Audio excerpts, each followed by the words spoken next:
안녕하십니까 여러분의 재간둥이 사이다 박지훈입니다.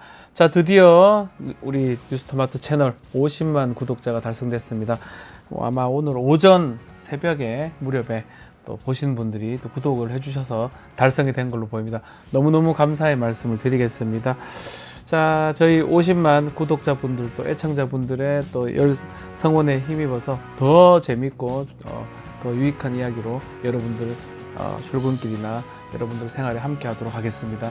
자, 생방송 중에 댓글 참여 많이 부탁드리고요. 박지훈의 뉴스 인사이다 지금 바로 시작하겠습니다.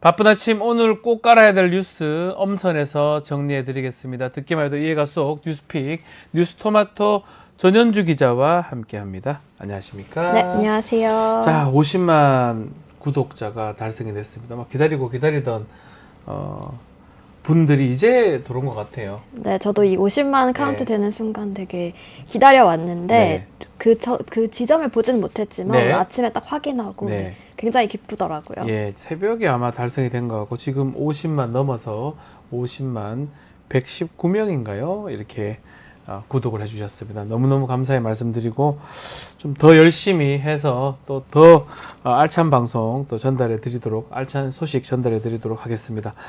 자, 어제 국회 법사위 열렸었습니다. 국회 법사위에서 김건희 특검법, 최상병 특검법이 통과가 됐는데 문제가 있습니다. 오늘 본회의가 열릴 예정인데 상정을 하지 않기로 했다고요? 네, 맞습니다. 어제 국민의힘 의원들이 전원 퇴장한 가운데 김건희 여사 특검법과 최상병 특검법이 법사위를 통과했습니다. 이번 김건희 여사 특검법에는 이 주가 조작 의혹과 뇌물성 협찬 의혹, 최상병 사건 수사 외압 구명 로비 의혹과 명품백 수수 의혹에 더불어서 지난 5일이죠. 저희 뉴스토마토가 보도한 공천 개입 의혹까지 수사 대상에 포함이 됐습니다. 한편 법사위는 통과를 했지만 이 추석 전 본회의 통과라는 문턱은 넘지 못했는데요. 상정권을 쥔 이 우원식 국회의장이 지금은 의정 갈등 해결을 위해서 여야 역량을 집중해야 할 때다라면서 제동을 걸었기 때문입니다. 우 위원장은 추석 연휴 이후인 19일에 처리할 수 있도록 여야 양당의 협의를 요청을 했고요. 우 위원장의 이런 결정에 여야 모두 반발하는 모습을 보였습니다. 야당 법사위원들은 김건희 특검법 공소시효가 10월 10일이면 끝난다면서 법안 처리가 무산되면 그 책임은 의장 몫이 될 거다라면서 상정을 거듭 요청을 했고요. 한편 추경호 원내대표는 다행이라면서도 19일 처리 역시 합의된 바 없는 일정이라면서 유감을 표했습니다. 네, 국회의장이 이걸 막은 그런 상황이네요.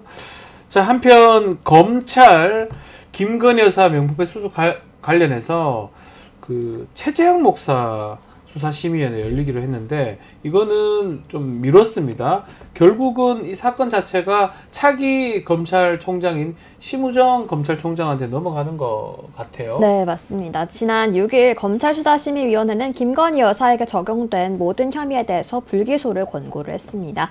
앞선 검찰 수사팀과 동일한 결론이었는데요. 하지만 당시 이 수심위에는 최재형 목사의 진술도 포함되지 않아서 이 수심위가 반쪽짜리다 이런 의견이 있었습니다. 이런 지적에도 불구하고 검찰은 이미 수심위에서 사건을 판단을 했기 때문에 당초 이번 주 중으로 최종 무혐의 처분을 할 예정이었는데요. 하지만 최 목사에 대한 수심위가 열리게 되면서 이 수심위까지 지켜보고 처리하기로 하면서 좀 한 발 물러선 모습입니다.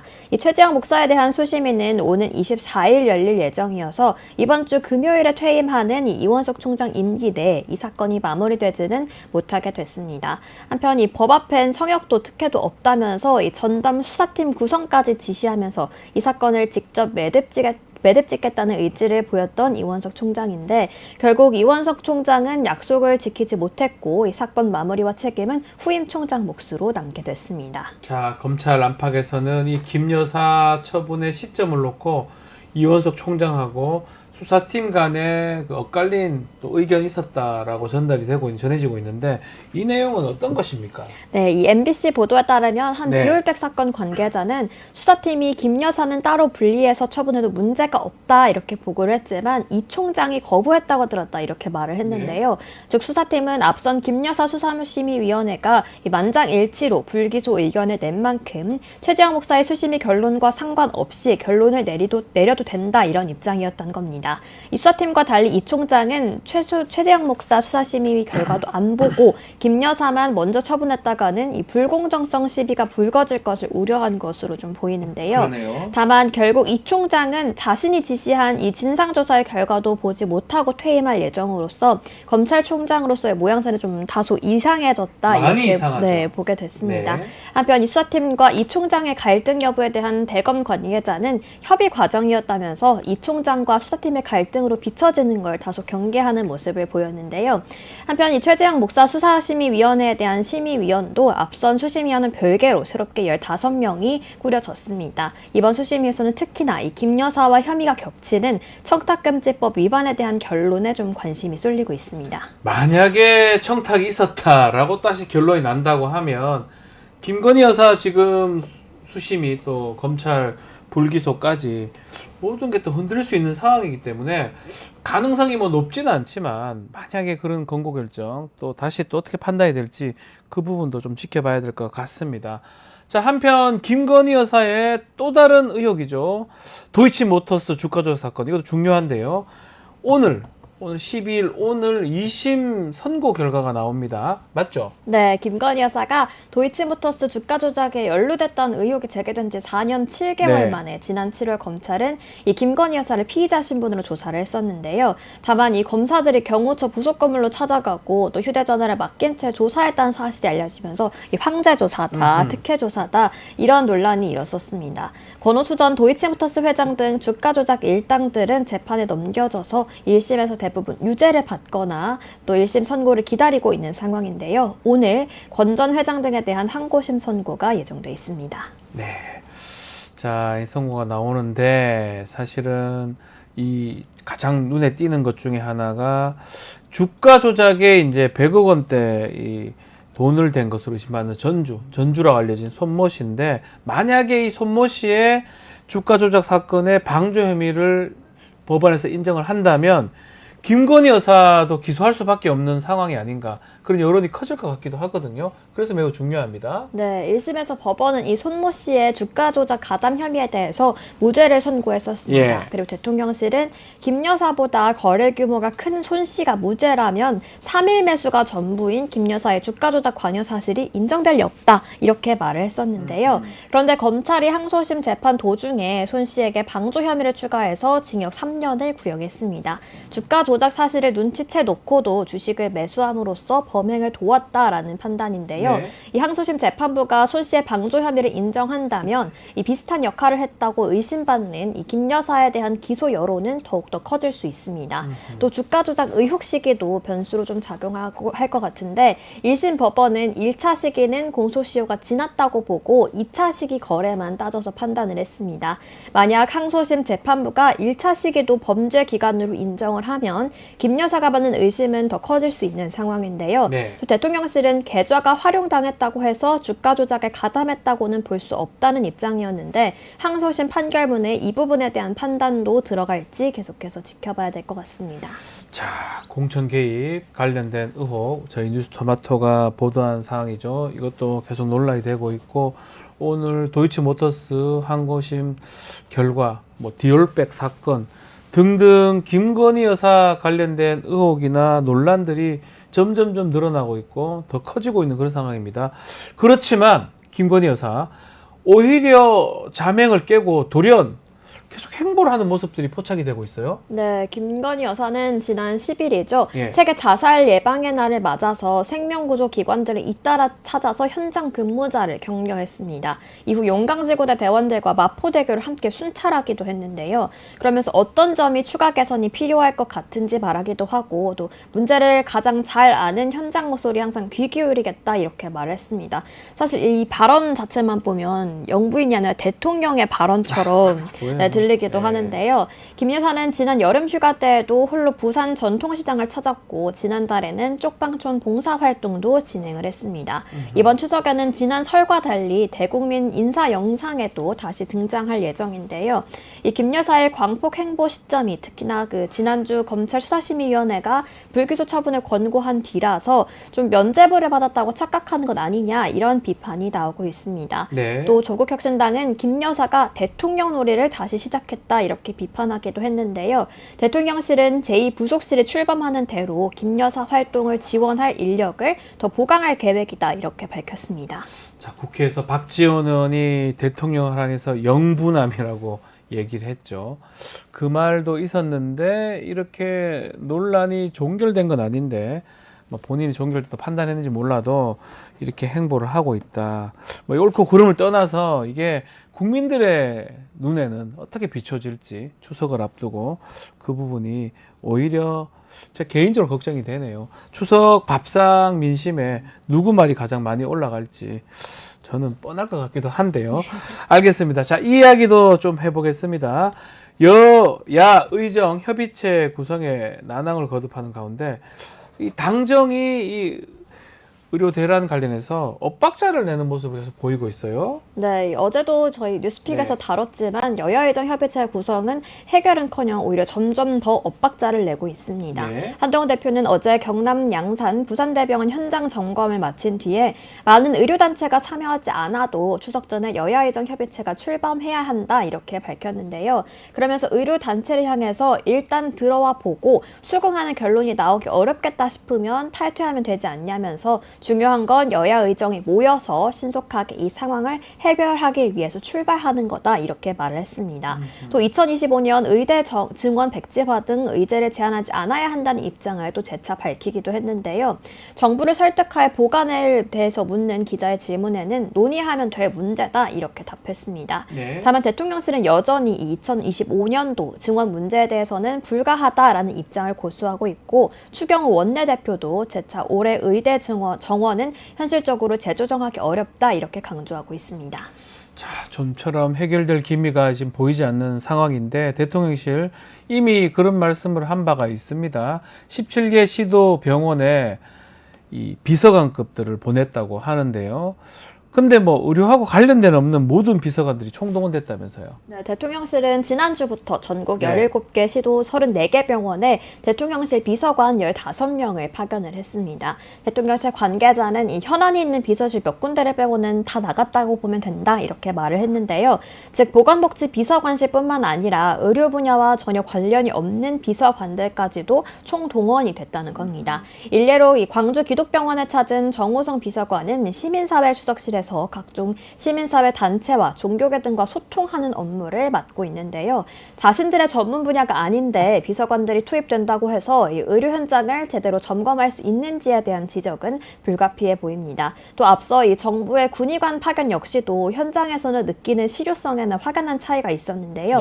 파견하는 인원수에 비해서 실제 출근하는 인원이 많지도 않았을 뿐더러 출근을 하더라도 의료 현장에서 맞지 않아서 다시 돌려보내는 인원도 상당히 많았습니다. 네. 이번 비서관 파견 역시 형식만 갖췄을 뿐 현장에서는 도움도 안 되고 실효성도 또 효능감도 없다는 지적이 나오고 있습니다. 윤석열 대통령 이번 추석 연휴는 지난 명절만큼 뭐 괜찮다고 많다 의료 서비스 받은데 걱정 없다고 그런 얘기를 계속 하고 있는데 따져보면 꼭 그런 것도 아니라면서요. 네, 정부는 이번 추석 연휴 동안 하루 8,000곳 가까운 병원이 문을 연다 이렇게 말을 했습니다. 네. 하지만 하나하나 따져보면 좀 평균의 오류가 발견이 됐는데요. 연휴 첫날인 토요일에 27,000여 곳이 문을 엽니다. 추석 당일에는 1,785곳, 나머지 연휴에는 3,000여 곳 정도가 문을 여는데요. 즉 연휴 첫날의 수치가 평균치를 많이 끌어올렸다는 겁니다. 이 첫날은 토요일로 요일로 평소에도 사실 많은 병원이 문을 여는 그런 요일인데요. 따라서 이 토요일을 제외하고 좀 다시 계산을 해보면 하루 평균 문을 여는 곳은 2,972곳에 그칩니다. 이 수치는 정부가 당초 발표한 이 8,000곳과는 상당히 꽤 많이 차이가 나는 숫자인데요. 네. 심지어 이 의료 공백 최소화를 위해서 최소 4,000곳 이상의 병원을 열겠다는 이런 정부의 계획에도 한참 못 미친 숫자입니다. 당장 코앞으로 다가온 추석 연휴에 좀 의료에 대한 불안감은 오로지 국민 몫으로만 남게 됐습니다. 그래요. 불안합니다. 자, 많은 분들이 오셨습니다. 배동호님, 왕자님, 산이님, 물빛님, 림걱정님, 김말용님, 멍멍이님, 또 17PG님, 이프로님, 라떼님, 또 KT24님, 건고님, 피그말리오님, 많은 분들이 50만 구독자 달성 축하의 말씀도 주시고 있습니다. 별님도 오셨고요. 정치인사님, 또 그리고 한성님까지, 락님, 많은 분들 댓글 주셨습니다. 저희 50만 된 만큼 더 열심히 해서 또 더 유익한 소식 전달해 드리도록 하겠습니다. 뉴스픽에서도 그렇게 해야 되겠죠? 그럼요. 알겠습니다. 여러분들의 성원에 보답하는 뉴스픽 되도록 하겠습니다. 네. 자, 전현주 기자와 함께 했습니다. 감사합니다. 네, 고맙습니다. 자, 잠시 후에 쇼미더 민심으로 돌아올 테니까요. 조금만 기다려 주십시오.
갑니다.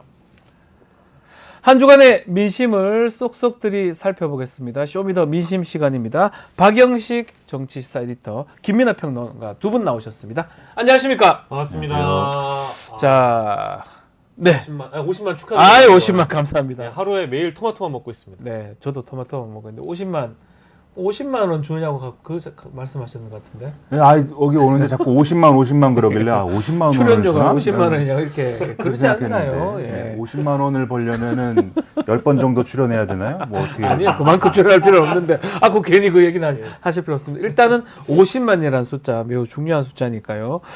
자, 쇼미더 민심이 원래 저희가 뉴스토마토 의뢰로 미디어토마토 여론조사, 이것을 좀 소개해드리는 시간인데, 저번 주도 그렇고 오늘도 그렇고 일단은 갤럽으로 합니다. 갤럽 조사로 진행을 좀 해보겠습니다.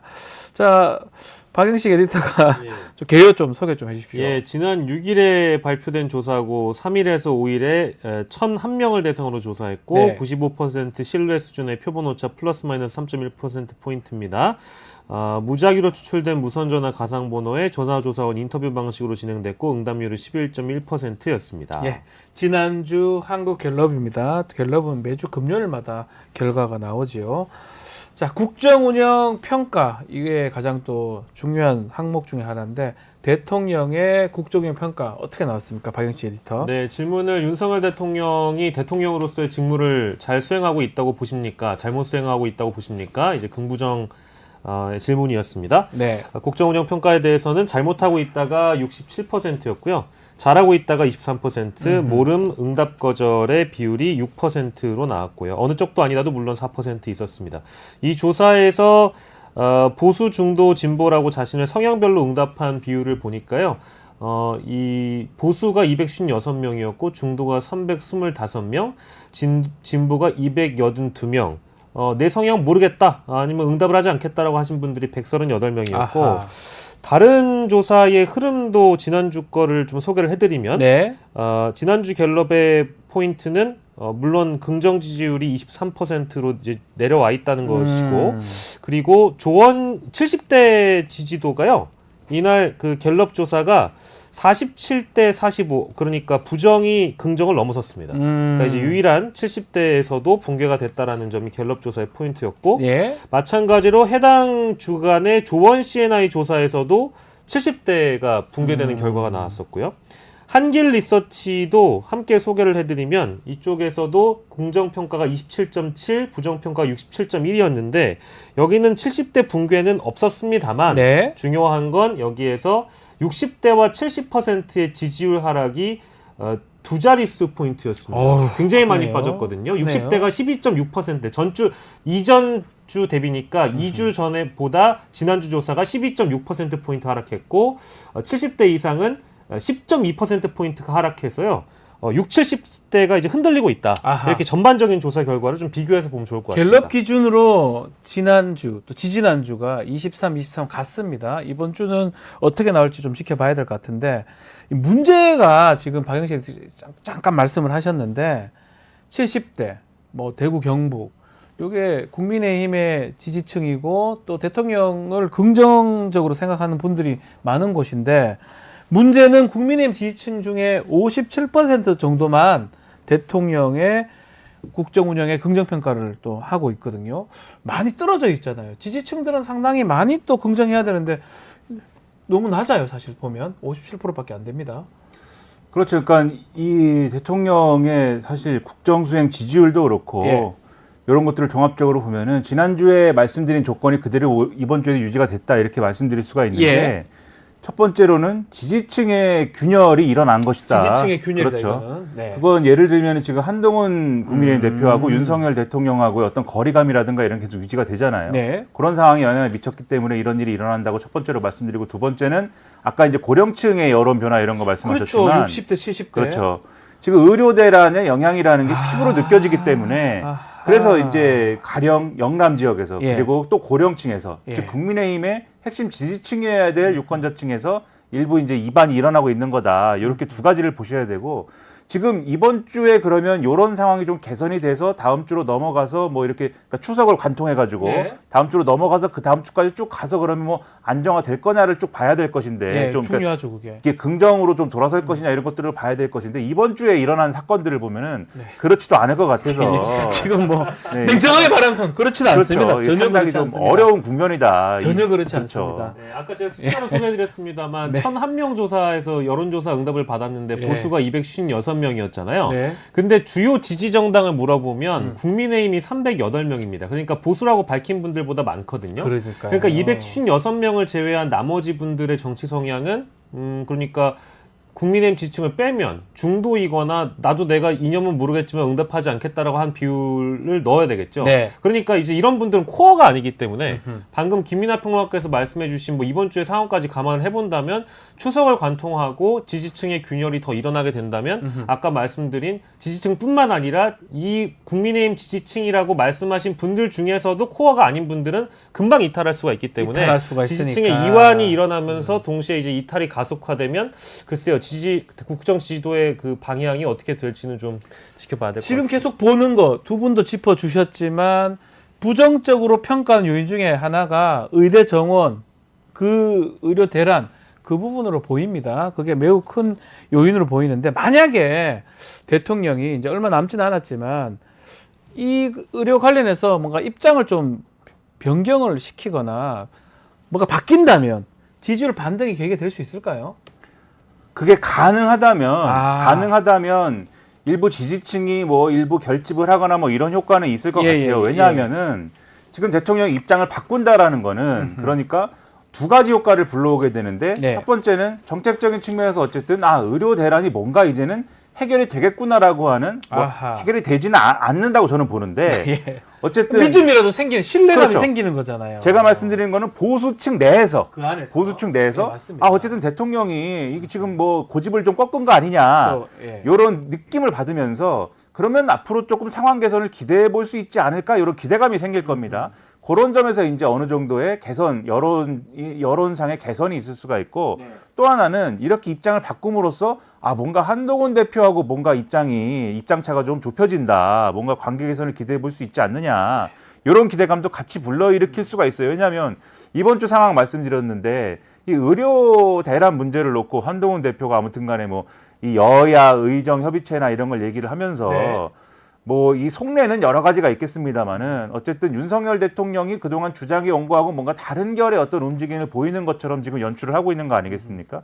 그러면 사실 이럴 때는 윤석열 대통령이 못 이기는 척 또 좀 이렇게 좀 따라가고 이런 게 있어야 되는데 처음에는 그런 모양새인 것 같기도 했어요. 왜냐하면 대통령실에서 오케이 했으니까. 근데 이번 주에 일어난 일을 보면 밥을 막 또 따로 불러서 밥을 안 먹습니까? 좀 먹지. 그렇죠. 한동훈 대표와 친한계 최고위원들은 다 빼고 친윤계만 소집해가지고 밥을 먹은 것 같은 그런 정황 이런 것들이 막 드러나지 않습니까? 이런 거 볼 거거든요. 지지층도. 근데 어쨌든 윤석열 대통령이 입장을 바꿨다라고 그러면 앞으로 그러면 한동훈 대표도 불러가지고 같이 밥 먹나? 이런 게 있을 거거든요. 그래서 그런 게 일부 긍정적으로 작용할 여지는 있는데 이런 거는 이제 어떤 정치공학적 측면인 것이고 실제 앞서 조금 말씀드린 바와 같이 의료 대란이라는 게 대통령의 어떤 의견을 좀 꺾어가지고 지금 딱 해소가 바로 딱 돼서 이 고령층들의 최대 우려인 병원을 이제 좀 자유롭게 가고 좀 이 의료 환경이 개선되는 것이냐 요거는 효과가 그런다고 해서 바로 일어나지 않을 걸로 예상이 됩니다.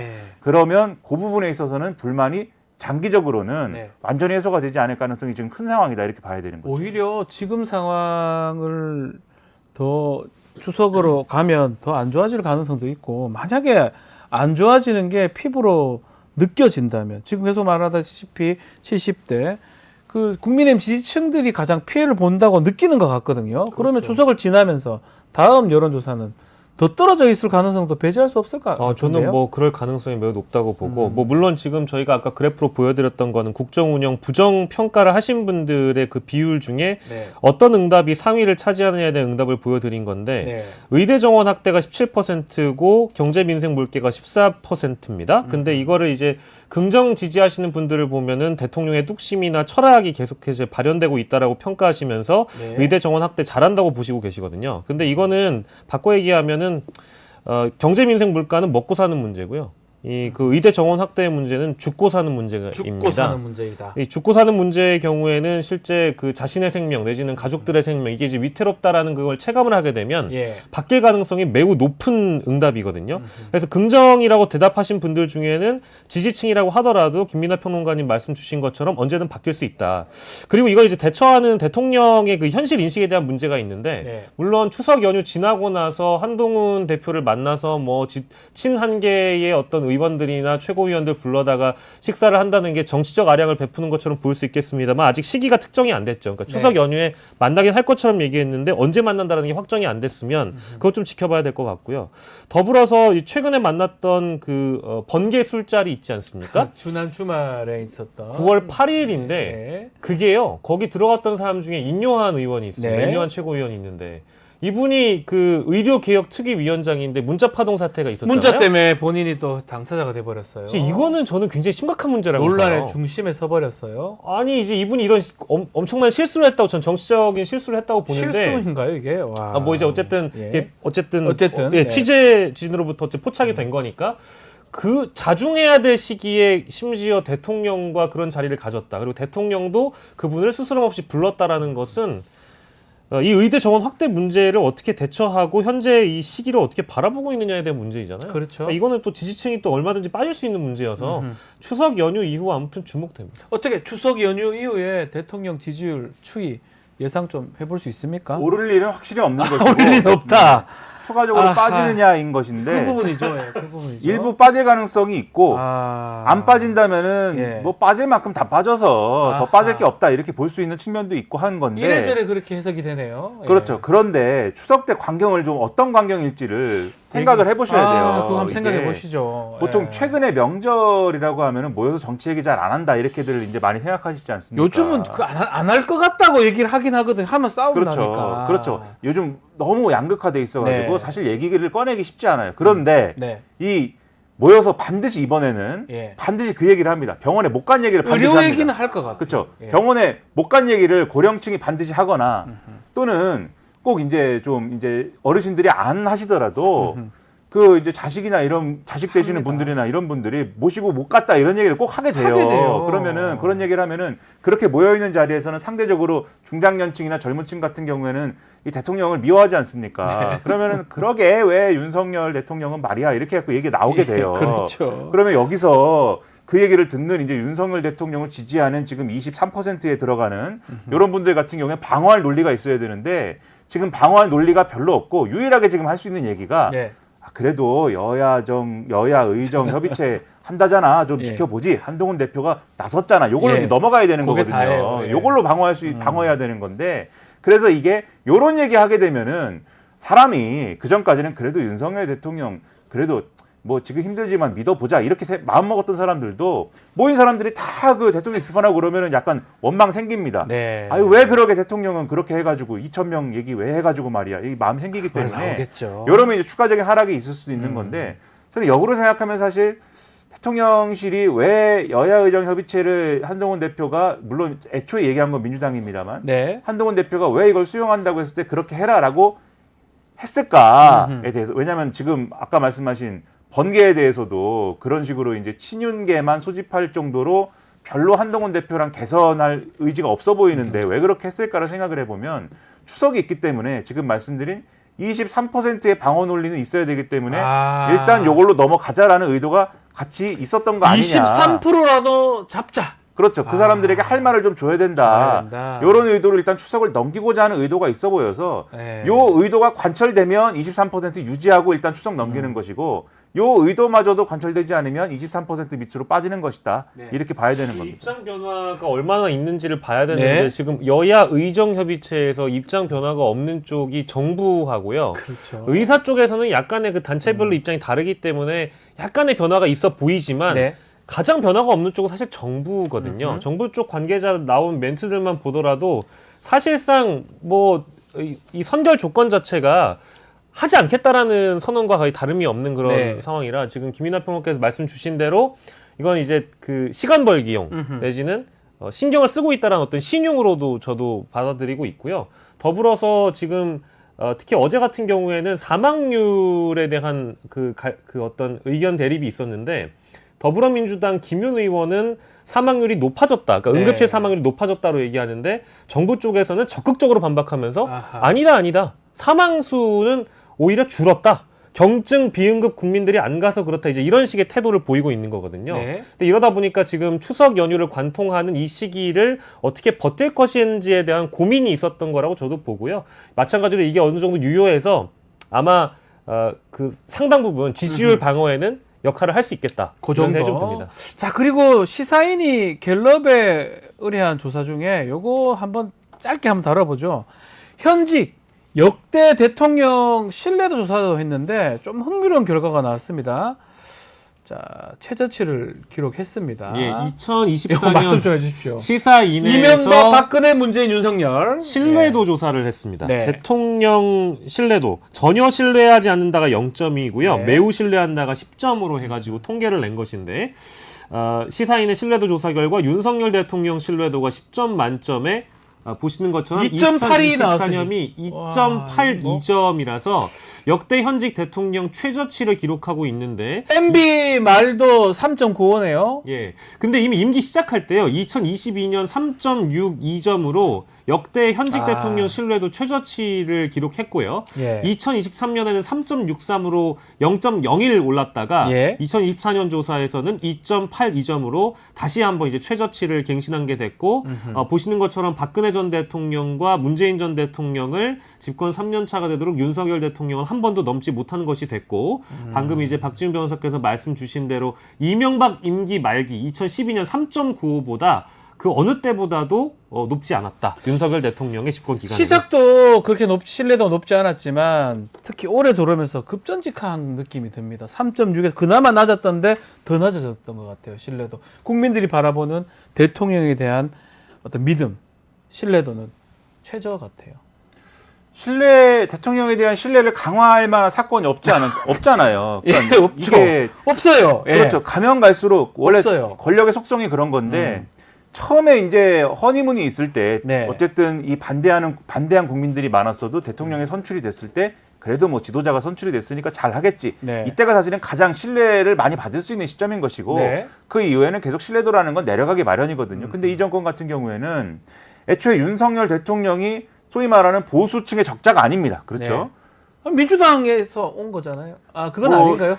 문재인 정권에서 네, 검찰총장을 문재인 정부에서 온 거잖아요. 서울중앙지검장과 검찰총장을 했고 그 당시에 보수층은 윤석열 검찰이 우리를 다 잡아갔다라고 생각하는 그러한 상태였는데 예. 근데 이분이 어쨌든 간에 갑자기 또 이렇게 국민의힘의 어떤 대통령 후보가 돼가지고 네. 대통령이 된 거지 않습니까? 그렇죠. 그러니까 애초에 보수층에서 보수 적자도 아니에요. 사실 이분은 보수 적자가 아닌데 다만 민주당이 미워서 보수층이 네. 민주당이 미우니까 민주당을 이겨야겠기에 이 윤석열 대통령을 지지해가지고 대통령을 만든 거잖아요. 네, 그래서 맞습니다. 윤석열 대통령에 대한 국정 수행을 지지하느냐라고 묻는 거하고 윤석열 대통령에 대해서 신뢰하느냐라고 묻는 거는 차이가 있을 수밖에 없어요. 없네요. 내심, 그러니까 신뢰하느냐고 묻는 건 어떤 내심의 영역까지 같이 포함이 돼야 되는 거잖아요. 네. 내심 윤석열 대통령에 대한 포지티브한 그러한 어떤 지지를 보내느냐에 대해서는 보수층도 100%는 아닌 상태로 시작을 한 건데 네. 그럼에도 불구하고 어쨌든 스스로를 좀 보수층의 경우에도 보수층 유권자들의 경우에도 설득을 해보려고 했겠죠. 네. 과거에 그랬더라도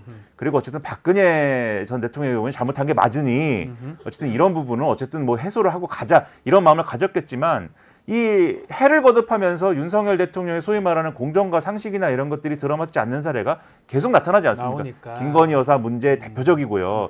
이준석 대표 뭐 어떻게 됐습니까? 네. 지금 뭐 무혐의라고 막 하는데 네. 입장도 없고 네. 아무도 거기에 대해서 책임을 안 지고 2년간 끌다가 그냥 무혐의래요. 그렇죠. 뭐 믿어야 되네요. 그냥 당장 또 한동훈 대표랑도 저렇게 되고 그러면 지금 보수층의 경우도 신뢰할 만한 이유가 전혀 없는 거고요. 그리고 그러네요. 시작할 때부터 당연히 민주당 지지층이나 이쪽에서는 네. 당연히 윤석열 대통령 검찰총장 누가 만들어줬고 뭐 이런 맥락이 있는데 지금 국민의힘 후보로 나오면 약간 이 배신자적인 어떤 그런 네. 것들 그다음에 조국 전 장관 수사에 대한 어떤 그런 맥락에서도 그동안 어떤 불편했던 그런 어떤 측면들 이런 것들이 반영이 돼서 신뢰할 만한 신뢰를 허니문 기간에도 보낼 이유가 없는 거지 않습니까? 네. 그러니까 신뢰도는 낮을 수밖에 없는 조건이다. 응답자의 44.6%는 0입니다. 0점. 그러니까 0점. 이게 지금 예. 0점에서 10점으로 신뢰도 조사를 측정했댔잖아요. 네. 빵점을 준 응답자가요. 44.6%입니다. 우리가 이제 보통 극도로 쇼미더민심에서 많네요. 여론조사 다룰 때 네. 코어가 중요하다고 얘기하잖아요. 뭐 국정 지지도 같은 그렇죠. 경우에도 전혀 못한다. 이제 이런 않는다. 부분이 중요하다고 얘기했는데 이 신뢰도 조사에서마저도 44.6%에 이른다는 건 이제 정치적으로 좀 어떤 함의가 있는지 네. 대통령실에서 잘 지켜보셨으면 봐야 될 것 좋겠고 같아요. 이 신뢰도와 관련해 가지고 어지간하면 1.2점은 쓴단 말이에요. 0점이라는 거는 뭐 그냥 생각하지 않겠다라는 거잖아요. 예. 이게 심각한 겁니다, 사실은. 그러니까 어제 관련 보도를 보니까 그런 보도가 있더라고요.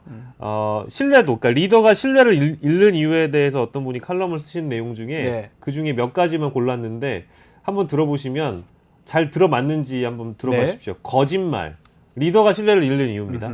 거짓말, 현실 인식에 대한 오류, 책임 회피와 책임 전가, 무분별한 분노, 그리고 나는 틀리지 않았다라는 무오류의 인식.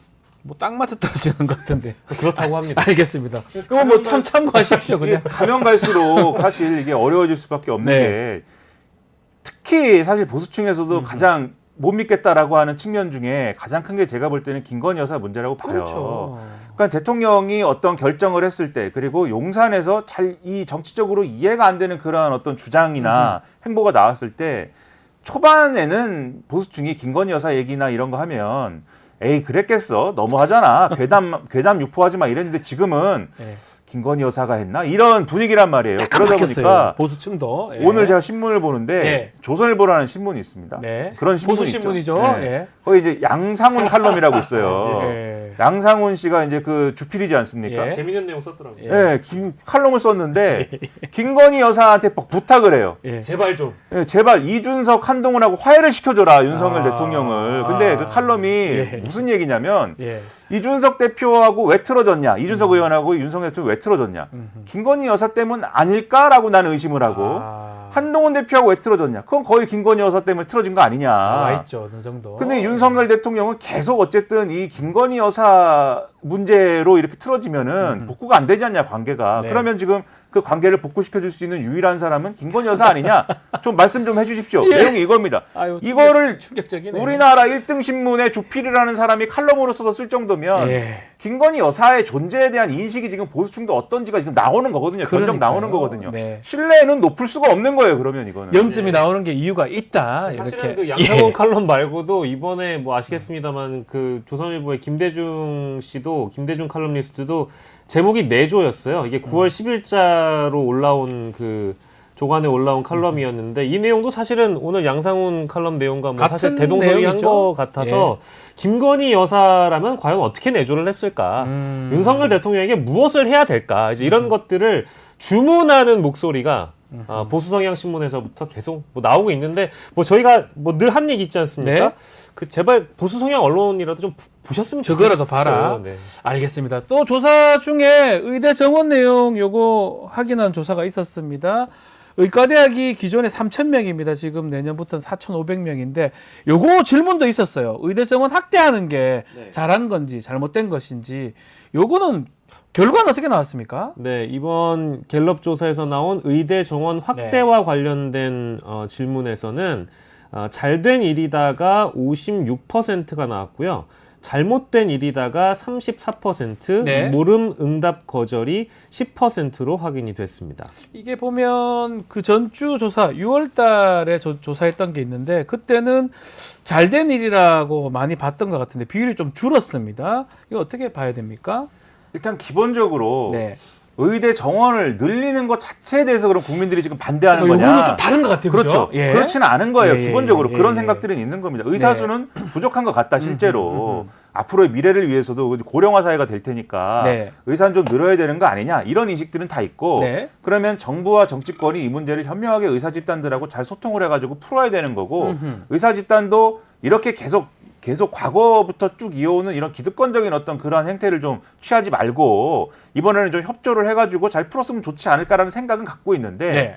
첫째로 어쨌든 의사 집단도 별로 협조적이지 않은 그런 상태인 것에 대한 어떤 분노도 있고 네. 두 번째로 무엇보다도 이게 그러면 늘리는 그 폭이 2,000명이어야 되는 거냐? 왜 하필 2,000명이냐? 그렇죠. 결국 1,509명인가는 그래 됐긴 됐어요. 그렇죠. 예. 2,000명을 하려다가 어쨌든 수용 못 되는 거 자르고 이제 1,509명이 그런 예, 거지 않습니까? 맞습니다. 그러니까 왜 어쨌든 2,000명을 고집한 거냐에 대한 어떤 의문 네. 그리고 이걸 어쨌든 의사 집단이 결국 이건 안 된다라고 막 할 때 중간에 중재안으로 뭐 700명 얘기도 있고 뭐 등등 했는데 예. 이게 다 안 된다고 하고 이것만이 된다고 하는 이유 대통령의 고집 일방통행 이런 것들에 대해서 지금 이해가 안 되고 그것 때문에 실질적으로 의료 대란 때문에 나에게 피해가 돌아온다. 지금 이렇게 생각하는 거거든요. 네. 그러니까 그렇기 때문에 이 의대 정원을 확대하는 것 자체는 잘된 일이다라는 비중이 기본적으로는 높지만 그렇지만 지금 현재 의료 대란이라는 상황으로 이어지고 있기 때문에 네. 잘된 일이다라고 생각하는 비율 자체가 이거 애초에 그냥 안 하는 게 낫지 않았어? 이런 생각들이 앞으로 늘어나는 그런 것 국면이 되는 같습니다. 거여서 이게 줄어들고 있다. 네. 이렇게 봐야 되는 거죠. 이따가 저희 예. 디테일한 조사 또 보겠습니다만 이제 56% 잘된 일이라고 말씀하신 분들 중에는 이제 그 중증 외상센터에 계셨었던 이국종 교수님이 이제 국군병원정으로 가셨잖아요. 네. 이제 그런 분들마저도 왜 이제 자신의 업을 두고 물론 이제 의료 현장에서 떠나신 건 아닙니다만 국군병원장으로 왜 가셨어야 됐느냐 이제 이런 안타까움이 있어서 의료 개혁의 본질은 필수 의료에 종사하시는 의사 선생님들 좀 늘리고 지역 의료에 대한 어떤 보강 이런 것들에 찬성하시는 분들이 되게 그 좀 부족한 부분은 늘려야 되지 않을까라는 그런 이제 본질적인 네. 필요성을 느끼고 계신 것이지 아하. 지금의 증원 방식에 동의하는 건 아닐 것이다라고 저도 마찬가지로 보고 있어서요. 그리고 지금 2026년도 좀 증원 규모를 재논의하자. 요거 조사도 예. 했습니다. 결과 좀 방영실에 있어서 소개 좀 해주십시오. 예, 이것도 이제 좀 세부적으로 들어간 건데요. 네. 그러니까 의대 정원을 두고 올해는 증원에서 뽑고 2026년도 증원 규모에 대해서는 재논의하자 이제 이런 의견인데 여기에 대해서 찬성하냐 반대하냐를 물어본 네. 겁니다. 찬성은 48%, 반대가 36%, 모르겠다 아니면 응답 거절이 16%로 보시는 대로 나왔습니다. 알겠습니다. 참, 뭐, 이대 정원 가서 증원은 찬성을 하는데 지금 상황이 맞냐 안 맞냐. 그러니까 이게 100% 이게 딱딱딱 떨어지는 건 아닌 것 같아요. 사람들 생각 자체가. 그래서 아마 요거 정도 보면 될 것 같고요. 또 조사한 게 하나 좀 더 소개를 해드리면 장래의 대통령으로 누가 좋냐 이 질문을 드려봤는데 이것도 결과 좀 소개해 주시죠. 예, 계속해서 보시면 네. 장래의 대통령이 누가 좋다 이제 선호도를 이제 보시는 겁니다. 네. 뭐 적합도, 선호도 그러니까 질문 항목별로 좀 다를 수도 있는데 네. 요거 이제 선호도입니다. 장래 대통령으로 누가 좋습니까라는 질문을 했을 때 일단 이재명 더불어민주당 대표가 26%가 나왔고요. 네. 한동훈 국민의힘 대표가 14%. 보시는 대로 이제 순서대로 조국, 이준석, 심지어 김문수 김문수가 있어요, 저게? 들어가 있네요. 아, 예, 예. 요즘에 이제 보수 보수 일각에서는 죄송합니다. 예, 예. 이진숙 방통위원장과 김문수 노동부 장관을 대선 주자로 꼽는 분들이 많아졌습니다. 이제 아주 오른쪽에 계신 분들은 그렇고요. 예. 오세훈, 홍준표, 안철수, 김동연이 각각 1%고요. 기타 인물 3%. 사실 의견 유보가 너무 많습니다. 그러니까요. 지금 의견 유보가 제일 많이 차지한다는 게 40%나 된다라는 점 소개해드리겠습니다. 어떻게 보십니까? 의견 유보가 40%. 또 그리고 이재명 대표는 좀 올라가는데 한동훈 대표는 좀 떨어지는 모습 등등 좀 설명 좀 해주십시오. 일단 의견 유보는 네. 아직 이제 뭐 차기 너무 많이 남아서 지도자를 그런가요? 뭐 논하기에는 예. 이르다라고 판단하는 분들이 많은 거예요. 지금 아하. 우리가 윤석열 대통령에 대한 얘기를 뭐 시사 프로그램에서는 많이 하지만 네. 임기로 보면 아직 반환점을 돌지 않았습니다. 그러고 보면 뭐 아직 절반도 안 됐어요. 그렇죠. 예. 절반도 돌지 않았는, 네. 절반도 넘어가지 않은 예. 그런 상황이기 때문에 벌써 뭐 차기 요렇게 하면은 이제 이 응답하시는 분들은 에이 뭐 아직 얘기할 만한 시점은 아니지 이렇게 생각하셨을 수 있고 네.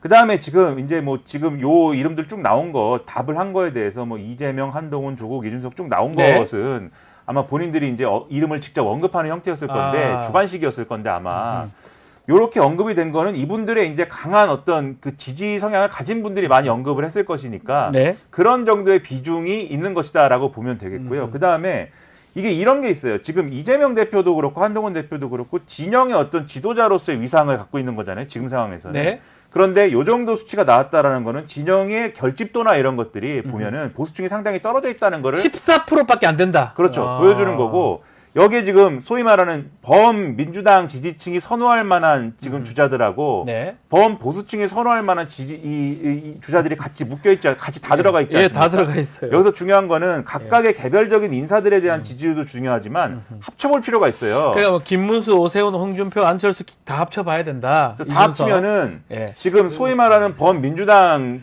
예. 범민주당 성향의 주자들이 거의 다 합친 합계를 보면 10% 이상 높거든요. 높죠. 이렇게 보면은 지금 만약에 내일 대선 치른다라고 하면은 물론 구도가 어떻게 될지 뭐 이거를 뭐 복잡해 줄 수도 있겠습니다만은 내일 대선 치른다라 그러면 정권이 바뀔 가능성이 높다라는 걸 지금 이 조사는 보여주는 겁니다. 거죠. 마지막으로 정당별 지지율 한번 소개 좀 해주십시오. 예. 박익수 에디터. 정당별 지지율도 살펴보면은요 네. 어떤 정당을 지지하시는지 여론조사 응답충에 물어봤습니다. 더불어민주당 32% 나왔고요. 국민의힘이 31%. 네. 지지율의 이제 추세나 흐름은 이제 여러분들이 그래프로 보실 수 보시면 있습니다. 알 수 있습니다. 조국혁신당이 7%, 예. 개혁신당이 2%, 진보당이 0.3, 기본소득당이 0.4, 무당층이 큰 비중을 차지하고 있습니다. 나름 26%고요. 그리고 지난 조사부터는 이제 안타깝게도 네. 새로운 미래가 이제 조사에서 빠져 있다라는 점을 아이고, 여러분들께 참고 말씀드리겠습니다. 원외 정당이 되기도 했었고 예, 뭐 그런 그렇습니다. 등등으로 네. 지금은 이제 빠졌습니다. 알겠습니다.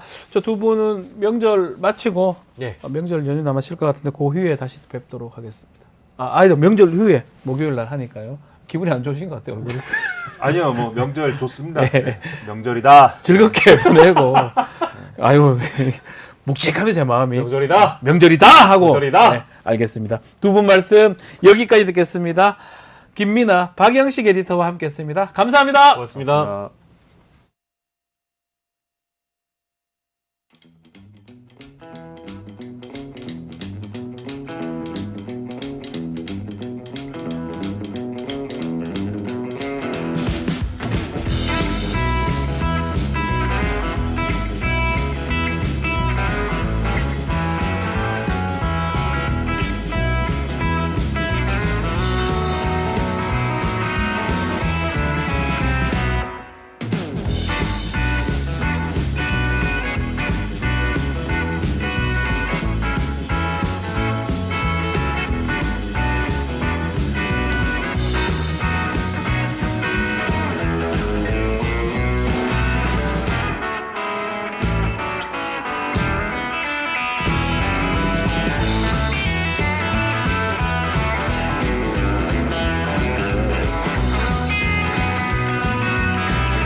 재단에서 뜻을 함께할 정기 후원자분들을 기다립니다.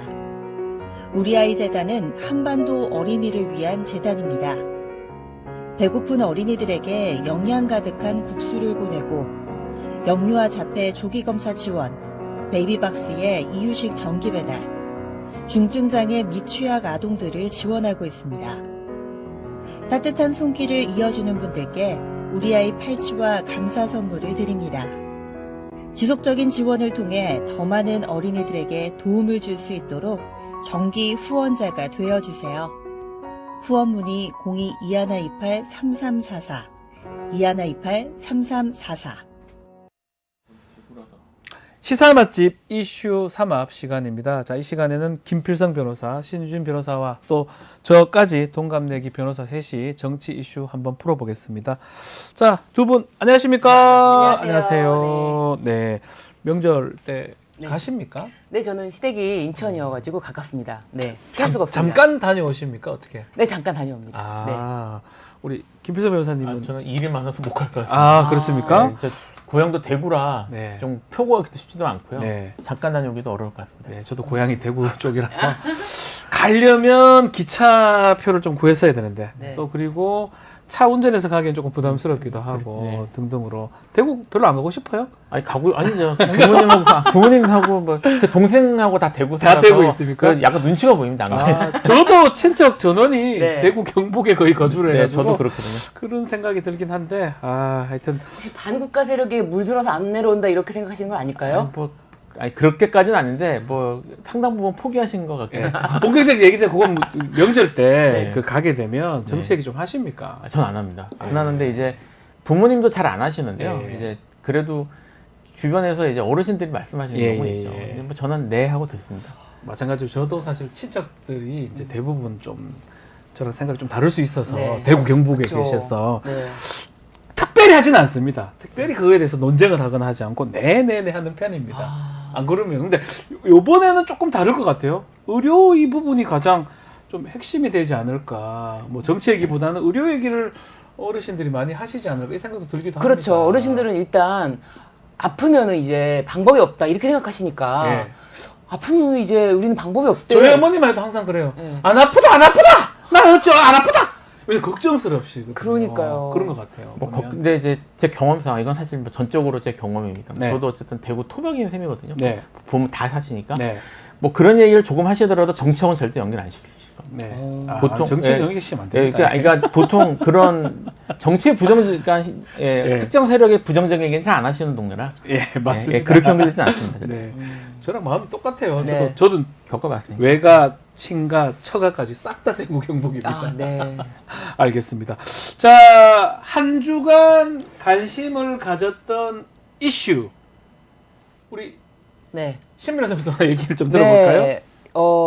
이 경향신문에서 네. 김건희라는 비극 2 아, 이렇게 이거 참. 기사가 나왔는데요. 네. 김건희라는 비극. 최근에 이제 마포대교에 방문해서 이제 어제였죠. 네. 세계 자살 예방의 날에 마포대교에서 마포 경찰서 뭐 용광지구대 근무자들과 함께 사진 찍은 거 이렇게 그렇죠. 이렇게 사진 찍은 거를 이제 게시를 했는데요. 네. 이거 말고 이제 마포대교 위에서 사진 찍은 이 부분도 그렇고요. 이거죠. 근데 지시를 하시더라고요. 이거는 지시를 뭐 하셔요. 네, 어제 조치가 뉴스예요. 네. 어제 뉴스예요. 예, 그런데 네. 이제 이거를 보고 이제 김건희라는 비극 그리고 과거에 이제 전두환 시절에 네. 육사위의 미용사라는 아하. 이순자 여사의 호칭이 있었는데 예. 육사위의 미용사 예. 그리고 최순실의 비선 실세 국정농단이 있었지만 이런 것과는 차원이 다르고 비교가 안 되는 아주 권력의 원천에서 장악력이라든지 뭐 이렇게 영향력을 행사하고 있다. 공천 개입 뉴스토마토가 보도하지 않았습니까? 네. 공천 개입 자체가 그러니까 공천을 줬다 안 줬다가 아니라 그 개입, 공천 과정의 개입 자체 그러니까요. 이거를 보도했거든요. 그거는 사실은 지금 현직 의원 두 사람이 확인해 준 거잖아요. 그렇기도 하고 또 김웅 의원도 예. 그런 거에 대해서는 김건희 여사로부터 텔레그램을 받았는데 뭐 자랑하고 다녔다, 공천을 받았다 이런 이야기가 왕왕 있었고 그러니까요. 터질 게 터졌다. 그렇다면 이런 상황에서 본인이 이런 그러니까 굳이 저런 얘기가 나오는데 거기 가가지고 이걸 하는 게 맞나 이 말씀하시는 맞습니다. 거네요. 정무적으로 봤을 맞습니다. 때도 그런데 그거를 아. 더 보여줘야 된다라는 시각이 아닌가. 특이하다. 네. 이상하다. 네, 김건희라는 비극. 저도 뭐 이해가 하기 어려운데 고민정 의원 말처럼 좀 참모라면 그거 하지 말아라고 말렸어야 된다 이런 얘기도 하거든요. 우리 김 변호사님은 어떤 이슈를 가장 눈여겨봤습니까? 그 9월 9일 날 네. 뉴스입니다. 이게 조선일보 경제 이제 신문인데 네. 인베스트 조선이라는 곳에 나왔는데 네. 제목이 뭐냐면요. 아마추어 금융인에게 휘둘린 한 부동산. 이복현 원장 개각대함에 포함될까 이렇게 돼 있고요. 이복현 금융감독원장 나왔네요. 거기에 여기 첫 문장이 이래요. 기사에 여의도에 국한했던 이복현 금융감독원장에 대한 두려움은 이제 모든 국민의 것이 되었다. 이복현 원장이 금감원에 취임한 게요. 2022년 6월 거의 7일입니다. 초창기에 취임했다고 제가 알고 있는데요. 지금 2년 넘었거든요. 예. 근데 이제 와서 아마추어랍니다. 그러면 안 되지 않나요? 그러니까 그리고 여기 이게 그동안 여의도에 국한됐던 이복현 금융감독원의 원장에 대한 두려움은 이제 모든 국민의 것이 됐답니다. 아니 이것도 문제인 게 금감원장이긴 하지만 사실은 검사 출신이에요 이 사람도. 네. 그러니까 네. 회계사 자격증 있는 검사, 회계사 자격증 있는 검사예요 그냥. 이게 지금 2년 동안 그러면 아마추어가 맡았다는 얘기입니다. 말이 됩니까? 그리고 지금 조선일보의 이건 조선일보 기사니까 인베스터 조선이니까 조선일보의 말 따르면 이거를 이미 여의도 그러니까 금융권에서 다 알고 계속 두려워했다는 겁니다. 네. 그동안 대한민국 금융을 이렇게 이끌어왔다는 건데 이게 지금 부동산 때문에 사실은 이제 좀 요새 이슈가 있잖아요. 네. 그랬더니 갑자기 이복현 금감원장은 아마추어라고 공격을 하는 겁니다. 네. 이게 사실은 이제 제가 이제 요런 관련 일도 하거든요. 제가 그 금융 이쪽 업체가 금융단체가 아니고 참 그 금융기관에 가서 네. 제가 자본시장법 강의도 해보고 이런 것도 하는데 제가 사실 최근에 강의를 해보고 하면은 이 두려움이 되게 강했어요. 금감원장에 대한 금감원장에 두려움. 대한 네. 두려움이 있어요. 왜냐하면 잘 모르는 것 같다. 네. 그리고 정책에 대한 일관성이나 방향을 모르겠다는 얘기가 있었는데 이 말이 맞습니다. 조선일보가 몰랐던 게 아니에요. 근데 이거에 대해서 전부 침묵하고 있다가 이제 아마추어라는 말이 나온 겁니다. 인제 나오면 안 되죠. 2년이나 했는데요. 그러면 우리 이제까지 그 현 정권의 금융정책에 금융원의 아마추어가 있다는 거죠. 예, 2년 절반 정도를 아마추어가 해왔고 지금 그러면 이 금융 상황에 대해서 누가 책임을 져야 됩니까? 그러니까요. 그러니까 이런 기사가 나온 거 보고 이거 네. 슬프기도 하고 아니 근데 이미 얘기를 했었습니다. 검사 출신이 금융감독원장을 맡는 게 맞냐? 이재용 삼성 수사를 잘했던 사람이 금감원장 맡는 게 맞냐?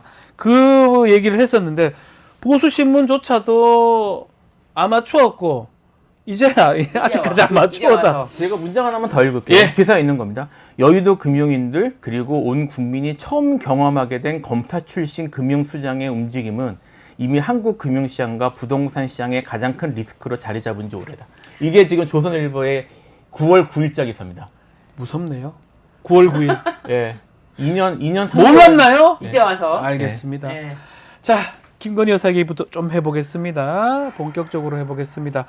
자, 지난주에 명품백, 어제죠. 지난주가 아니면 시간 자꾸 많이 흘러다 보니까 흘러간 것 같아요. 그 수사심의의 결과가 나왔어요. 그런데 김건희 여사 관련된 최종 처분, 뭐 불기소를 하든 뭐 기소를 하든 최종 처분을 최재형 목사 수사심의 결과 지켜본 후에 결정을 내리겠다. 이렇게 이제 나왔습니다. 현재 상황을 어떻게 봐야 됩니까? 현재 상황.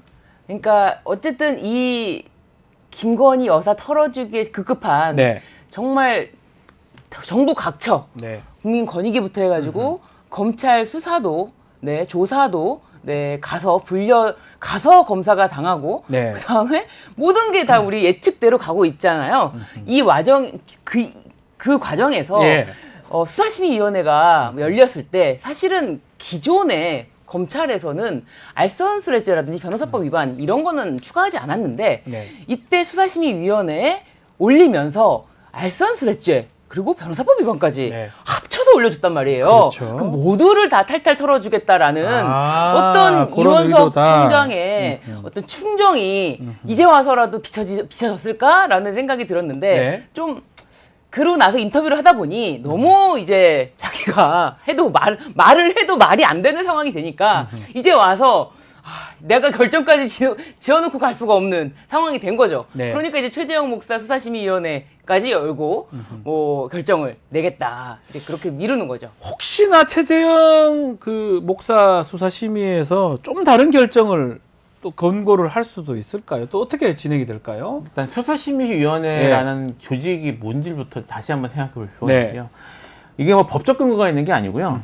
그 대검찰청 내부 규정에서 자체적으로 만들어낸 조직입니다. 예. 이게 요즘 계속 필요 이상의 사실은 이걸 주목을 받고 있는데 사실 원래부터 이게 검찰이 의도한 거예요. 네. 무슨 말이냐면 이 그동안 이제 사실 그 지난 정권부터 계속 되게 오랜 동안 이슈가 된 게 검찰 개혁이잖아요. 네. 검찰을 개혁해야 된다라고 얘기가 나올 때마다 검찰이 거기에 대한 방어론을 내세운 게 이런 거 만들겠다는 거예요. 네. 그러니까 수사심의위원회, 무슨 심의위원회 같은 거 만들어서 공정하게 하겠다라고 했는데 법적 근거가 있는 게 아니고 대부분은 이런 식으로 만듭니다. 네. 자기들 내부 규정으로. 그리고 누가 임명되는지 뭐 어떻게 되는지에 대한 전혀 외부적인 검증이나 이런 거 없이 자기들끼리 지금 하는 거예요. 그래서 이제까지 보면 무슨 수사심의위원회가 검찰이 낸 결론과 뭐 다르게 나오는 경우도 있긴 있었습니다만 전체적으로 검찰이 원하는 방향으로 하는 데 있어서 일종의 명분 제공하는 식으로 지금 진행이 됐거든요. 그렇게 이용이 됐었어요. 예, 이용이 됐었습니다. 예. 그러니까 지금 수사심의위원회에 대해서 이게 무슨 뭐 기대나 아니면 이것이 검찰가 독립적으로 움직일 거라고 기대하는 것 자체가 사실은 애초에 목적이나 현재 규정이나 이런 걸 봤을 때는 기대하기 어렵고요. 기대하기 어렵다. 예, 어렵습니다. 그래서 지금 김건희 여사에 관련된 것도 사실 상당 부분 예상된 대로 나온 거고요. 최재형 목사에 대해서도 그게 결과가 어떻게 나오든 검찰의 예상이나 계획 범위 내에 있다. 그래서 큰 틀에서 봐서는 별 의미 없을 것이다. 의미가 없을 것이다. 자, 결국은 이원석 총장은 그걸 하지 못하고 나갔고요. 후임인 심우정 총장 후보자인가요? 아직 임명 안 됐죠. 넘어가게 됐는데, 자, 이원석 총장 2년을 이제 잘 마치고 갑니다. 우리 이원석 총장에 대해서 한 평가를 한번 내려볼까요? 잘했습니까? 잘했습니까? 잘했습니까? 이원석 총장 네. 정말 아주 그냥 잘 끈질게 버티다가 네 마지막을 갔는데 굉장히 사람이 뭐랄까요 자기의 어떤 그릇도 네. 작고 게다가 뭐랄까요 두려움이 굉장히 크다. 겁나나 봐요. 네, 두려움이 네. 굉장히 큰 사람이다. 겁이 나는가 그래서 봐요. 겁이 네. 났을 때 말하지 못했던 7초간의 침묵도 있지 그래, 않습니까? 저는 그거를 좋게 해석도 하고 언론에서는 아주 뭐 7초간 그 침묵 이렇게 얘기하는데 그럼 겁이 나서 말을 못하는 맞습니다. 거네요. 결국은. 뭐라고 말을 할까 이게 두려운 거예요. 정말 그 두려움이 딱 꽂혔던 그런 장면이 아니었나 눈빛 싶거든요. 봐요. 눈빛 보세요. 네. 네. 그러면서 이제 계속 뭐 국민의 눈높이라는 얘기 또 한동훈 또 대표가 좋아하는 말이잖아요. 네. 이게 지금 법감정에 맞냐 안 맞냐라고 하는데도 지금 벌벌벌 떨면서 네. 이게 현명하지 못한 처사라고 해서 범죄가 되는 건 아닙니다. 완전 떨고 있어요. 그렇죠. 지금 완전 우리가 이런 얘기를 네. 합니다. 검사는 공소장 또 기소장, 네. 불기소장으로 말하는 겁니다. 뭐 우리가 저희가 이렇게 뭐 이렇게 인물 평을 하는 게 아니고 공소 제기를 못한 거고 불기소한 거고 그 이유가 납득이 안 가니까 우리가 이런 얘기를 하는 거예요. 7초 침묵하든 100초를 침묵하든 간에 결과가 그래 나온 거잖아요. 국민들은 그것을 보는 거거든요. 뭐 저는 이제 그 이원석 총장에 대해서 네. 그냥 이 시대의 전형적 검사다. 아. 네, 검사다. 사실은 네, 검사다. 무슨 우리나라 이쯤 우리나라 검사들에 대해서 이제 네. 국민 전반적으로 별 기대치가 없으실 것 같은데 네. 이분은 그냥 전형적인 검사로 커오신 분이고 네. 사실 이제 최근에 조금 이렇게 부딪히는 듯한 모습을 보였잖아요. 네. 몸에 익어왔던 검사의 습성이나 이제 습관 같은 것들이 좀 나왔던 것 같은데 하지만 검사는 기본적으로 상명하복 조직이거든요. 네. 그러니까 그 검사의 생리대로 돌아갔다. 그래서 전형적인 검사였고 그냥 한계도 그냥 그 검사였다. 요거는 좀 다른 얘기인데 윤석열 대통령은 전형적인 검사는 아니었나요? 윤석열 대통령은 조금 다릅니다. 다른 검사였어요? 네, 조금 다른 검사였던 거. 그래서 끝까지 올라간 거네요. 조금 다른 검사였는데 오히려 좀 다른 스타일의 검사였다는 것이 예. 그 특히 이제 지난 정권에서 이제 그 급속 승진을 하는데 네. 영향을 좀 준 것 같긴 해요. 갑자기 서울중앙지검 기수에 안 맞게 네. 검찰총장까지 팍팍팍 대통령까지 가버렸잖아요. 네. 그게 이원석 총장은 못하는 거잖아요. 지금 보면 눈빛만 봐도. 그렇죠. 네. 완전 쫄아있잖아요. 그렇게 못도 좋아. 그걸 먹겠죠. 예. 네네. 예. 알겠습니다. 자, 이제 바뀝니다. 이제. 네네네. 자, 이원석 총장은 이번 주 13일이니까 아마 내일이 아마 퇴임을 할 겁니다. 그러면 다음이 심우정. 우리 계속 그런 얘기를 합니다. 심우정은 기획통, 이원석 총장은 특수통. 뭔가 차이가 있을 것이다 라고 얘기를 하는데, 뭐 차이점도 좀 말씀해 주면 좋고, 이게 이원석 총장이 아닌 심우정 총장한테 좀 기대할 만한 것도 있는 건지 어떻게 보십니까? 일단 이제 기획통이라는 말이 네. 뭐 검사가 무슨 기획을 하냐 생각하실 수도 네. 있을 것 같은데, 법조 이제 연수원에서도 기획 기획 교수들 있잖아요. 예. 법조계에서 기획이라고 하면 행정 예. 전문적 잡일하시는 분들 저희가 그러니까, 기획이라고 예, 표현했던 것 같아요. 이게 지금 기획통이라는 월급 주시고 예, 뭐 기획, 보너스 주시고 예. 기획통이라고 하면 기획검사라는 게 무슨 말이냐면 주로 법무행정 쪽 하시는 분들, 행정하시는 분. 옛날에는 총무통이라고 불렀대요. 그렇죠. 예. 예, 그래서 경찰서 가면 경무과. 네. 그래서 이분은 물론 뭐 이제 수사를 안 하고 하신 건 아니지만 주로 이제 법무행정 쪽 관리 쪽 하셨던 네. 분이거든요. 예. 그러니까 그 이원석 총장보다 더 이제 관리 스타일로 가시지 않을까. 네. 그러니까 이제 무난하게 가지 않을까. 이 정권 입장에서. 네. 그래서 뭐 더 저는 뭐 크게 달라지지 않을 것 같다. 이런 생각이 좀 듭니다. 일각에서는 대통령 입장에서 이제 정권 말기로 중반으로 넘어가서 말기로 네. 또 가면 특수보다는 본인도 그 특수를 해봐서 아는데 기획을 지금 말했던 법무행정 네. 저는 잡일이라고 관리. 표현했습니다. 네. 관리 이 사람들이 나를 목을 치거나 이러진 않을 것이다. 그런 어떤 심리 때문에 임명한 거 아니냐 이런 분석도 있는 것 같아요. 그렇죠. 최근에 개봉했던 영화 중에 이런 제목이 있어요. 예. 더 납작 엎드릴게요. 예, 그런 영화가 어디 있습니까? 있습니다. 이 만들어내지 마세요. 있습니다. 진짜 있어요? 있습니다. 더 납작 엎드릴게요. 불교 아, 예, 그래요? 언론에 출판사. 아, 좋은 어. 의미였어, 납작은. 예. 더 납작 엎드릴게요. 불교 영화입니다. 예.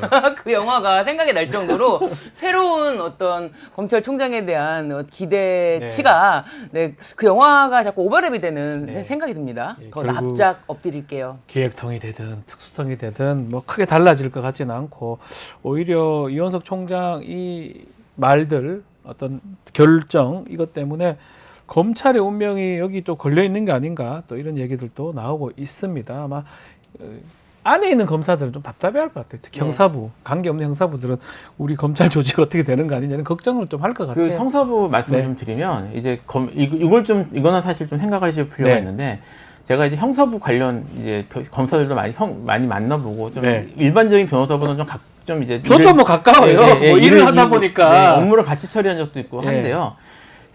보통 이제 민생 사건 하는 형사부하고 지금 계속 언론에서 얘기되는 뭐 특수분이 아니면 이렇게 뭐 성남 FC 네, 뭐 예. 그런 분들하고 뇌물죄 뭐 이런 거 하는 사람들. 라인이 다릅니다. 그러니까 영 다르죠. 예, 그 민생 범죄 주로 하시는 검사님들은 자기 그냥 직장인이라고 생각을 하고요. 네. 그런 쪽하고는 관련이 없다고 생각을 해요. 그래서 그런 것들은 조금 아마 그 지금 현재 상황에 대해서 어떤 불만이나 아니면 답답함 같은 것들 아마 그쪽 많이 갖고 있습니다. 우리는 그냥 회사 다니면서 회사 일을 있고 공무원도 일하는 건데, 네. 그리고 뭐 평생 자기도 계속 경무에 시달리고 살고 그런 것들은 기대도 못 하는데 저 몇 명들 때문에 같이 욕먹는다는 아마 그런 생각이 있을 거예요. 아마 뭐 10%도 안 되는 그 특수 검사들 때문에 그런 거 아니냐. 나머지 형사 검사들은 그렇게 생각하신다고 합니다. 아, 저 초장에 말씀했던 김건희 여사 얘기 네. 좀 다시 하면 네. 계속 전면에 등장을 하는데 급기야는 이게 뭐 저는 옳은지 그른지는 모르겠지만 추석 인사를 또 같이 하겠다고 하거든요, 영상에. 네. 아, 굳이 할 필요가 있냐. 이거는 옳고 그름을 떠나서 네. 정무적으로 네. 안 보여도 돼요. 안 보여도 대통령 혼자 인사해도 되고 안 해도 되잖아요. 어떻게 보십니까? 저는 좀 모르겠어요. 글쎄요, 이 정무적인 감각이라는 게 이거 작년이죠. 네. 작년이죠. 이게 예. 이제 앞으로 정치적인 입지라든지 그런 거를 떠나서 네. 지금까지 행보가 쭉 그래 왔던 상황이거든요. 네. 사실 하지 말아야 할 행동을 한두 번 한 것이 아니잖아요. 디올백, 명품백 예. 받은 것부터 그리고 뭐 한동훈 당시 비대위원장에게 뭐 사과를 할게요부터 그 문자 보내는 문자를 거. 보냈는데 그 문자를 다시 대통령에게 보여주면서 답장이 없었다 이런 이야기를 한 거. 지금까지 공개된 모든 행동 하나하나가 하지 말아야 할 행동만 정말 콕콕 집어서 하는데 어제도 그 마포대교 뭐 자살 예방 그 예방의 날을 맞이해서 광폭 행보를 벌인 것도 사실 자신이 명품백을 수수했기 때문에 국민권익위원회 국장이 이 업무 결정 그러니까요. 과정에서 지나친 어떤 저 압박을 받지 연결되거든요. 않았냐. 저는 잘 연결되거든요. 그렇습니다. 그게 너무 연상이 되잖아요. 그래서 저거를 그 정무적으로 봤을 때는 극단적 선택을 사실 한 겁니다. 네. 그리고 야당에서는 또 많은 언론에서는 그쪽을 주목하고 있고요. 또 모 의원은 살인 얘기까지 했는데 맞습니다. 굳이 자살 예방의 날에 저기 갔다. 맞습니다. 어떻게 봐야 됩니까? 굳이 안 가도 되잖아요. 더 연상을 시키게 되는 거죠. 왜 가요? 막 저기 마포대교를 왜 네. 갑니까? 그렇게 연상을 시키게 됨에도 불구하고 본인의 그게 뚫고 나오는 것 같아요. 하고 싶은 게.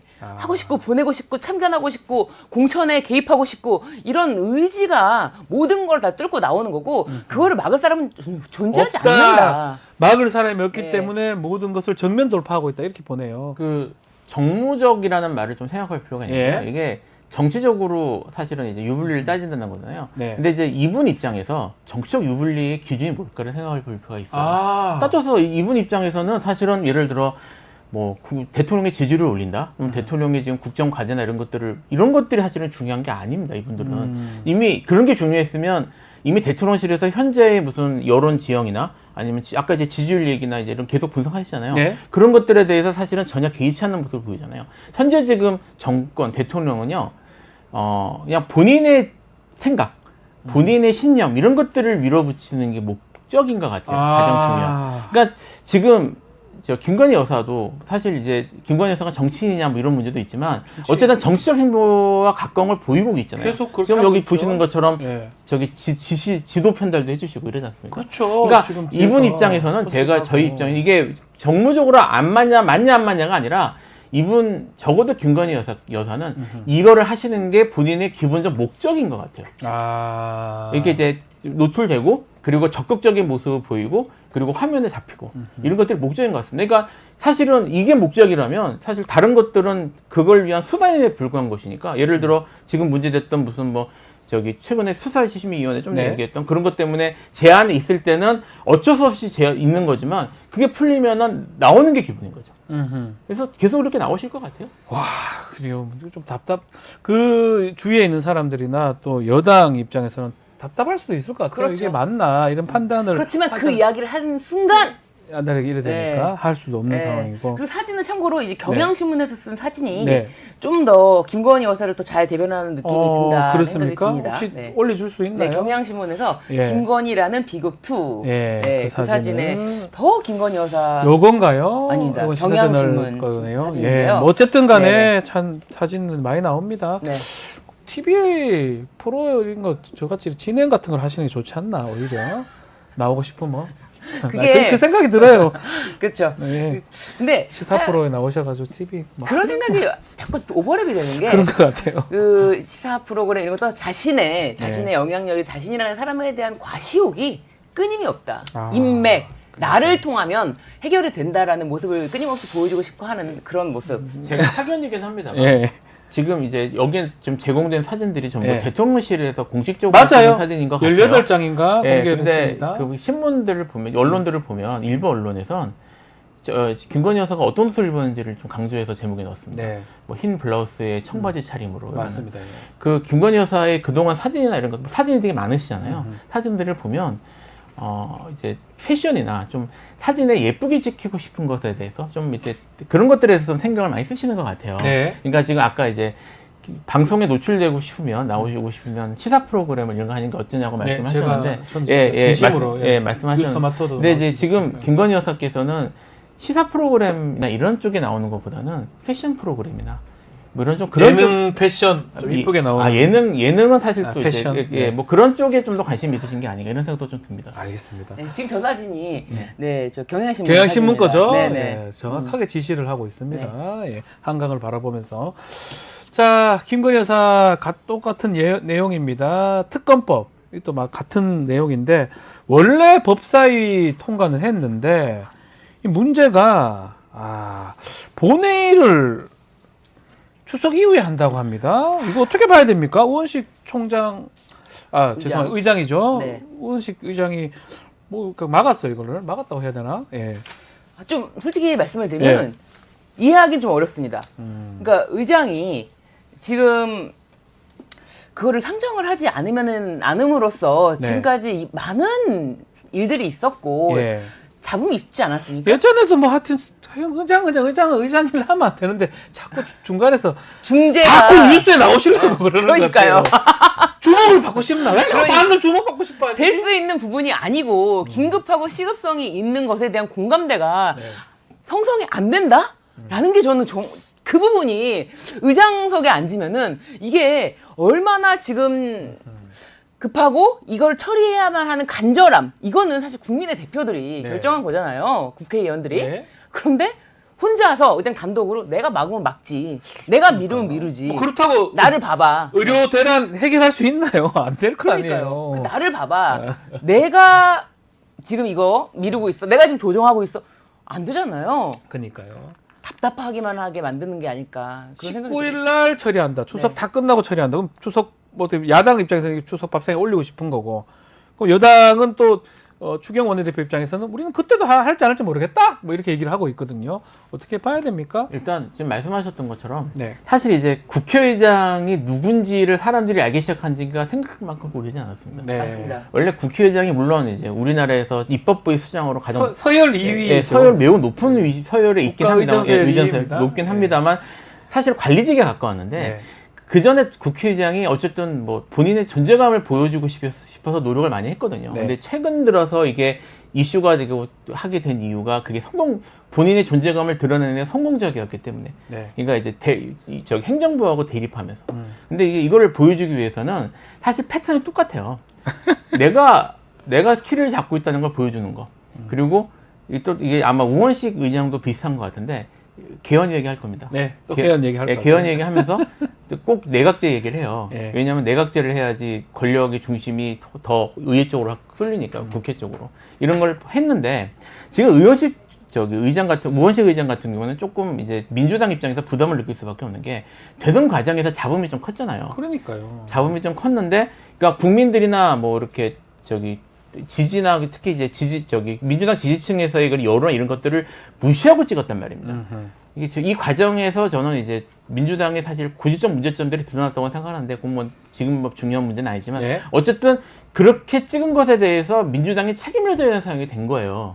그러니까 지금 이런 문제들이 터질 때마다 뭐 이번도 우원식 의장이 이렇게 한 것에 대해서 민주당에서 뭐 항의하고 뭐 했다고 하는데 그러니까요. 이건 민주당이 지금 정치적 부담을 같이 안고 가야 되는 상황이 됐습니다. 그래서 네. 민주당한테는 좋은 일이 아니고요. 우원식 의장은 본인이 어쨌든 될 때 거기에 특히 민주당 지지층 중에서 우려나 이런 걱정 같은 게 있었으면 좀 그런 거 염두에 두고 했으면 좋겠는데 여전히 그걸 안 나오고 자꾸 잊어버리는 것 같아요. 그러니까 될 때부터 추미애 그때 기억나시잖아요. 그러니까 이게 이렇게 얘기를 하더라고요. 제가 정치인들한테 얘기를 들어보니까 네. 각 국회의원들은 결국은 자기 지역이 영주다. 아, 영주다. 그러니까 자기 정치가 가장 기본이다라는 얘기를 하는데 우원식 의원 같은 경우도 결국은 국회의장으로서의 자기 정치가 민주당 출신이라든지 아니면 뭐 이런 자기가 되는 과정 이런 것들보다 더 중요한 것처럼 보입니다.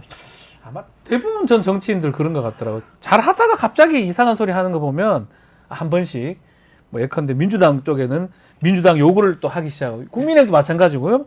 자기 정치를 하는 거예요. 뉴스 와서 그런 소리 하면 제가 뉴스 진행하면서 보면 그냥 다 보여요. 속내가 보여요. 정말 국민을 위해서 하는 건가요? 아닌 것 같아요. 국민을 위해서 하면 천만다행인데 대부분 보면 자기 정치 하는 게 아닌가 이 생각이 들어서 안타깝고요.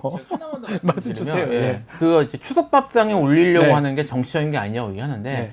그 말은요. 지금 문제가 되고 있는 김건희 특검법이나 최상면 특검법이 이게 정치적인 그 액션이나 정치적인 그런 압박에 불과하다는 얘기가 되는 겁니다. 네, 사실은 그렇죠. 예, 이게 정말 중요한 얘기고 하면은 국민들이 추석 때 얘기할 수 있도록 기회를 줘야죠. 줘야죠. 그러니까 이게 우원식 의장이 지금 이 문제를 어떻게 바라보는지도 지금 사실은 간접적으로 시사하는 보이는 것이어서 거예요. 사실 이거 매우 적합하지 않습니다. 이거는 단순 정치적 이슈밖에 안 된다라고 본인이 생각한 거잖아요. 그 시각 자체도 드러난다고 지금 말씀하시는 거잖아요. 그렇죠. 네. 네, 전혀 지금 같은 시기를 살고 있는 네. 공감대가 전혀 형성이 안 되는 입장인 것 같아서 그게 좀 안타깝습니다. 결국은 총선 끝나고 국회의장 잘못 뽑은 거 아니냐 그 얘기가 매번 반복될 겁니다. 한번 보십시오.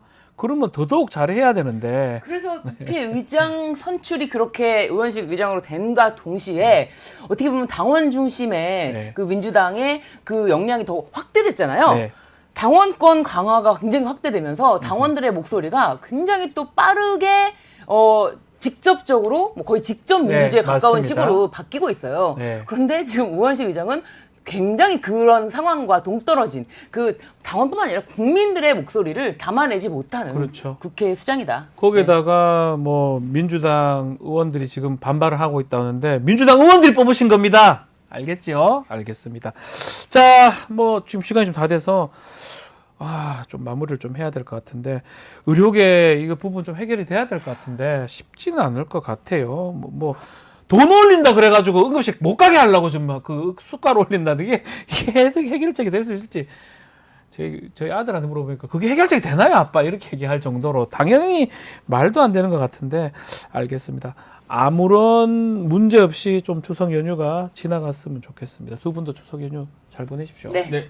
네. 마무리하겠습니다. 김필성, 신유진 변호사와 함께했습니다. 감사합니다. 감사합니다. 자, 50만 구독자 달성이 돼서 손편지 이벤트 계속적으로 하고 있는데요. 손편지 좀 보내주십시오. 뭐 시국 토론도 좋고요. 시청평도 주시고 지금 화면에 나오고 있는 손편지 그림 엽서 이거 보내주시면 저희가 한번 알려드리겠습니다. 잠시 후에 뉴스 인사 프라임 진행이 됩니다. 자, 맛보기 시청 가능하니까요. 어디 가지 마시고 계속 봐주시기 바랍니다. 내일 방송 좀 소개해드리겠습니다. 김민석 의원, 신장식 의원 대담한 대담 출연하고요. 베프의 촉, 또 김종대 최강 디펜스도 준비되어 있습니다. 내일도 많은 시청 부탁드리고 이어서 뉴스 인사 프라임 진행이 되니까 어디 가지 마시고요. 조금만 기다리십시오. 감사합니다.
한 발 더 들어가는 고품격 세대담 뉴스 인사 프라임 바로 시작하겠습니다. 자, 매주 목요일 코너 해문 양이삼의 종행 무진입니다. 양이삼 목사님, 해문 스님 두 분 나오셨습니다. 안녕하십니까? 안녕하십니까? 자, 이 얘기 먼저 해보죠. 대통령 부부 추석 인사 지금 영상이 지금 공개가 됐나요? 아직 안 된 것 같아요. 예, 아마 공개를 한다고 합니다. 두 사람이 인사를 한다고 하는데 이거는 작년 거예요. 일각에서는 굳이 그걸 해야 되나? 지금 문제되는 거 사과 좀 하고 이런 걸 해야지 굳이 인사할 필요 있냐? 이런 얘기도 있는 것 같고요. 좀 뒤에 나오고 있는데 마포대교 가서 저 막 지시하는 모습까지 지금 공개가 되고 있습니다. 네. 일단 스님 평가부터 한번 들어보겠습니다. 근데 이게 네. 항상 사람이 뭔가를 냉정하게 말하면 얄미워 보이긴 하는데 일단 대통령 부부가 명절 때 인사하는 것은 뭐 이른바 의례적인 행위예요. 이게. 해도 되죠. 예, 해야 되고, 예, 좀 해야 되고, 예, 예. 해야 되고. 지난번에는 안 했는데 이제 안 해서 문제가 예, 되지 예, 않았습니까? 예, 예. 이제 그래서 추석 인사하는 것 자체는 뭐 의례적으로 반복적인 것이기 때문에 크게 문제될 것은 없는데 이제 지금 상황이 영부인 상황이 이제 뭐 이슈의 중심에서 그 명분백 사건으로 논란을 일으키는 것을 인사하는 것이 맞느냐라는 논란은 좀 그 경청에서 소위 귀담아 들을 필요가 있을 것 같은데요. 그러니까 저 김건희 여사의 등장 그리고 등장하지 않는 것 양쪽 다가 사회적인 논란의 중심에 서기 때문에 이번 추석은 등장하시는 것으로 결정하지 않았나 뭐 이렇게 보고 등장하는 있습니다. 거로 예. 결정을 한 거다. 네. 우리 김건희 여사도 대통령실에서 딴 거는 몰라도 우리 스님 말씀은 네. 잘 듣는다고 하더라고요. 제 말 좀 듣고 있다고 저도 아마 이 방송을 알겠습니다. 뭐 생방은 아니라도 나중에 볼 것 같긴 한데 하여튼 우리 스님께서는 이렇게 평가를 주셨어요. 등장하는 걸로 판단을 했다. 우리 목사님 보시기에는 굳이 저렇게 나와야 되나 이런 일각의 얘기들이 많거든요. 아니 이제 그 스님만 보신다고 해서 네. 저도 이제 기조를 바꾸기로 했습니다. 아유 목사님 것도 볼 것 같습니다. 예. 아니 이제 기어이 김건희의 세상이 되었다. 예, 우리 대통령 김건희 대통령 모시고 아무튼 잘해봅시다. 예, 대한민국. 예. 지금 그거 아니겠습니까? 제가 볼 때는 뭐 이제 진짜 문제도 해결됐고, 네. 예, 뭐 검찰이 무혐의 다 내려줬고, 수심이 그까이 거 결과 보셨고 또 뭐 최재형 목사님 수심이 있다고 하지만, 그거 뭐 뻔한 얘기하니까 뭘 기대합니까? 예. 다 끝났는데 왜요? 예. 네. 아마 그런 맥락에서 뭐가 다 정리된 이후에 공개 행보나 활동을 하는 것 같아요.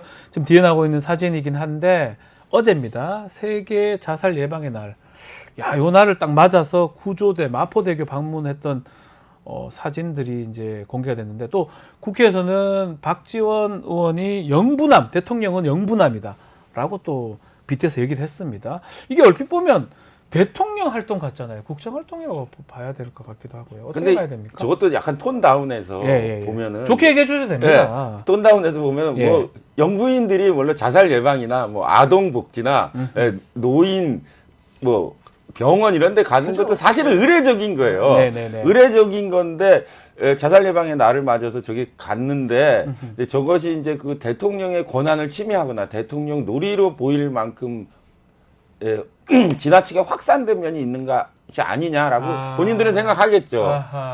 근데 이제 저것도 이렇게 보면은 저기 왜 제가 볼 때 문제가 되냐면은 보통 영부인이 저런 데 가면 단신 보거나 한 커트 사진이 나가면 되는데 사진이 문제다. 사진을 뭐 18개를 해가지고 대통령실이 홈페이지에 올려놨어요 지금. 무슨 그 뭐야 저거 다 그 사진들이에요. 무슨 그 뭐야 북쪽에 무슨 위원장 위원장 현장지도 나간 사진처럼 해가지고 이렇게 보도하니까 좀 과도하죠. 저거 자체 저 구조대 격리하러 간 것 자체를 비난하거나 뭐 저게 좀 과하다라고 얘기하는 거는 그럴 것 같은데 사진의 양과 저거에 대한 비중을 언론이 저 정도 한다는 거는 저 무슨 사회주의 국가의 수령 그 현지 지도급으로 보도한다는 건 저 상당히 저건 문제 있다고 봅니다. 우리 스님 말씀은 그렇게 할 수도 있고 뭐 그렇게 하면 되고 그럼 저는 만약 한다면 그냥 조용히 갔다 왔다가 조용히 가더라도 저도 사실 전날 마포대교 근처에 있어가지고 저 시간에 차가 엄청 막히더라고요. 그래 왔던 것 같아요. 그러면 시민들이 보고 찍어서 올립니다. 갔구나 하고 말만 그만이에요. 그러면 오히려 하구나 하고 말 건데 스님 말씀을 제가 좀 더 이어가면 굳이 저거를 포커스 맞춰가지고 찍어가지고 수십 장을 또 올리고 이게 오히려 더 나빠 보인다. 이런 지적이시거든요. 그러니까 이제 저게 그 대통령실을 누가 장악했느냐. 그러니까요. 그렇게 오해할 가능성이 있는 거잖아요. 왜 오해라고 하십니까? 이해지. 이해입니까 이것도? 예. 근데 이제 저거는 지금 우리가 엄청난 뭐랄까 대통령 신공이라고 해야 될까? 이걸 보고 있다. 지난 박근혜 퇴진 혹은 탄핵 촛불 집회 때 제가 이렇게 처음 이렇게 그 중학생인지 고등학생인지가 청년인가가 아무튼 올라와서 그 이야기를 하는 거예요. 아니 우리나라가 무슨 편의점입니까? 대통령을 뽑았는데 1+1으로 아이고요. 딸려 들어왔다고. 죄송합니다. 그랬는데 그때는 그랬는데 이거는 이제는 1+1이 아니라 대통령을 뽑았는데 딴 사람이 대통령 역할을 둔갑을 해버리는 예. 새로운 대통령 신공을 보고 있다. 예. 국민적 지지 투표를 통해서 당선된 사람이 아닌데 다른 역할, 그 얘기를 지금 하시는 거네요. 네. 아이고. 그거 아닙니까? 아니 지금 다 우리가 누가 봐도 저건 그렇잖아요. 뭐 지지자든 지지하지를 않는 사람이든 저 대통령이 내가 대통령이요, 내가 왕이요 이런 거 아닙니까? 스님 댓글에는 이제 사진 얘기를 많이 합니다. 우리 스님 말씀대로 이종영님은 사진 전문 작가가 찍은 거다.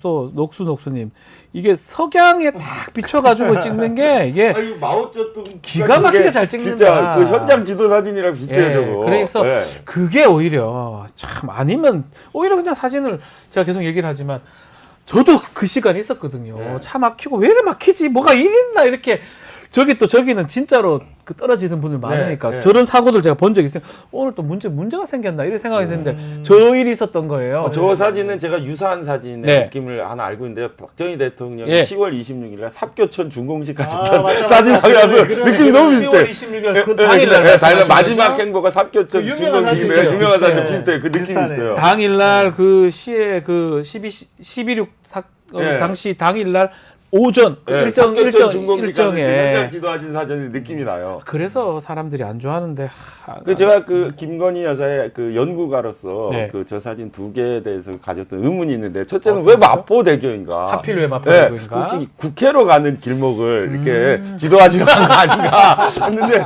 그건 아니고 마포대교가 그 자살률이 월등히 높은 예, 곳이라 거기에 그래요. 마포대교에 그 글들이 많이 쓰여 있습니다. 예, 예. 예. 그래서 제가 호기심에 왜 그 자살한 사람 마포대교를 선택하는가 그래서 찾아봤더니 다른 그 한강 다리들은 수심이 15m인데 마포대교는 9m여서 수심이 상대적으로 낮아서 네. 조기를 한다는 설이 있던 것 같은데 하여간 마포대교가 자살률 1위라는 것도 김건희 여사 어떻게 아셨는지. 그래서 거기 예. 마포대교에 글들이 적혀 예, 있어요. 예, 예. 절대로 그래- 뭐 하지 그랬던 마라, 것 같고. 전화해라 뭐 예. 아까 사진을 보면 제가 요새 그 집중적으로 연구하는 것 중에 하나가 김건희 여사를 보면 말이요 가끔 안경을 쓰고 나오시는 경우가 지금도 안경 쓰고 안경을 있죠? 쓰지 않고 나오시는 경우 두 가지가 있어요. 다릅니까? 그래서 제가 볼 때는 좀 다른 것 같아요. 그래요? 몰랐다. 네, 저 안경을 쓰고 계시잖아요. 예. 그래서 어떤 때 안경을 쓰고 어떨 때 안경을 쓰지 않는가에 대해서 제가 좀 요새 그 추적하고 있어요.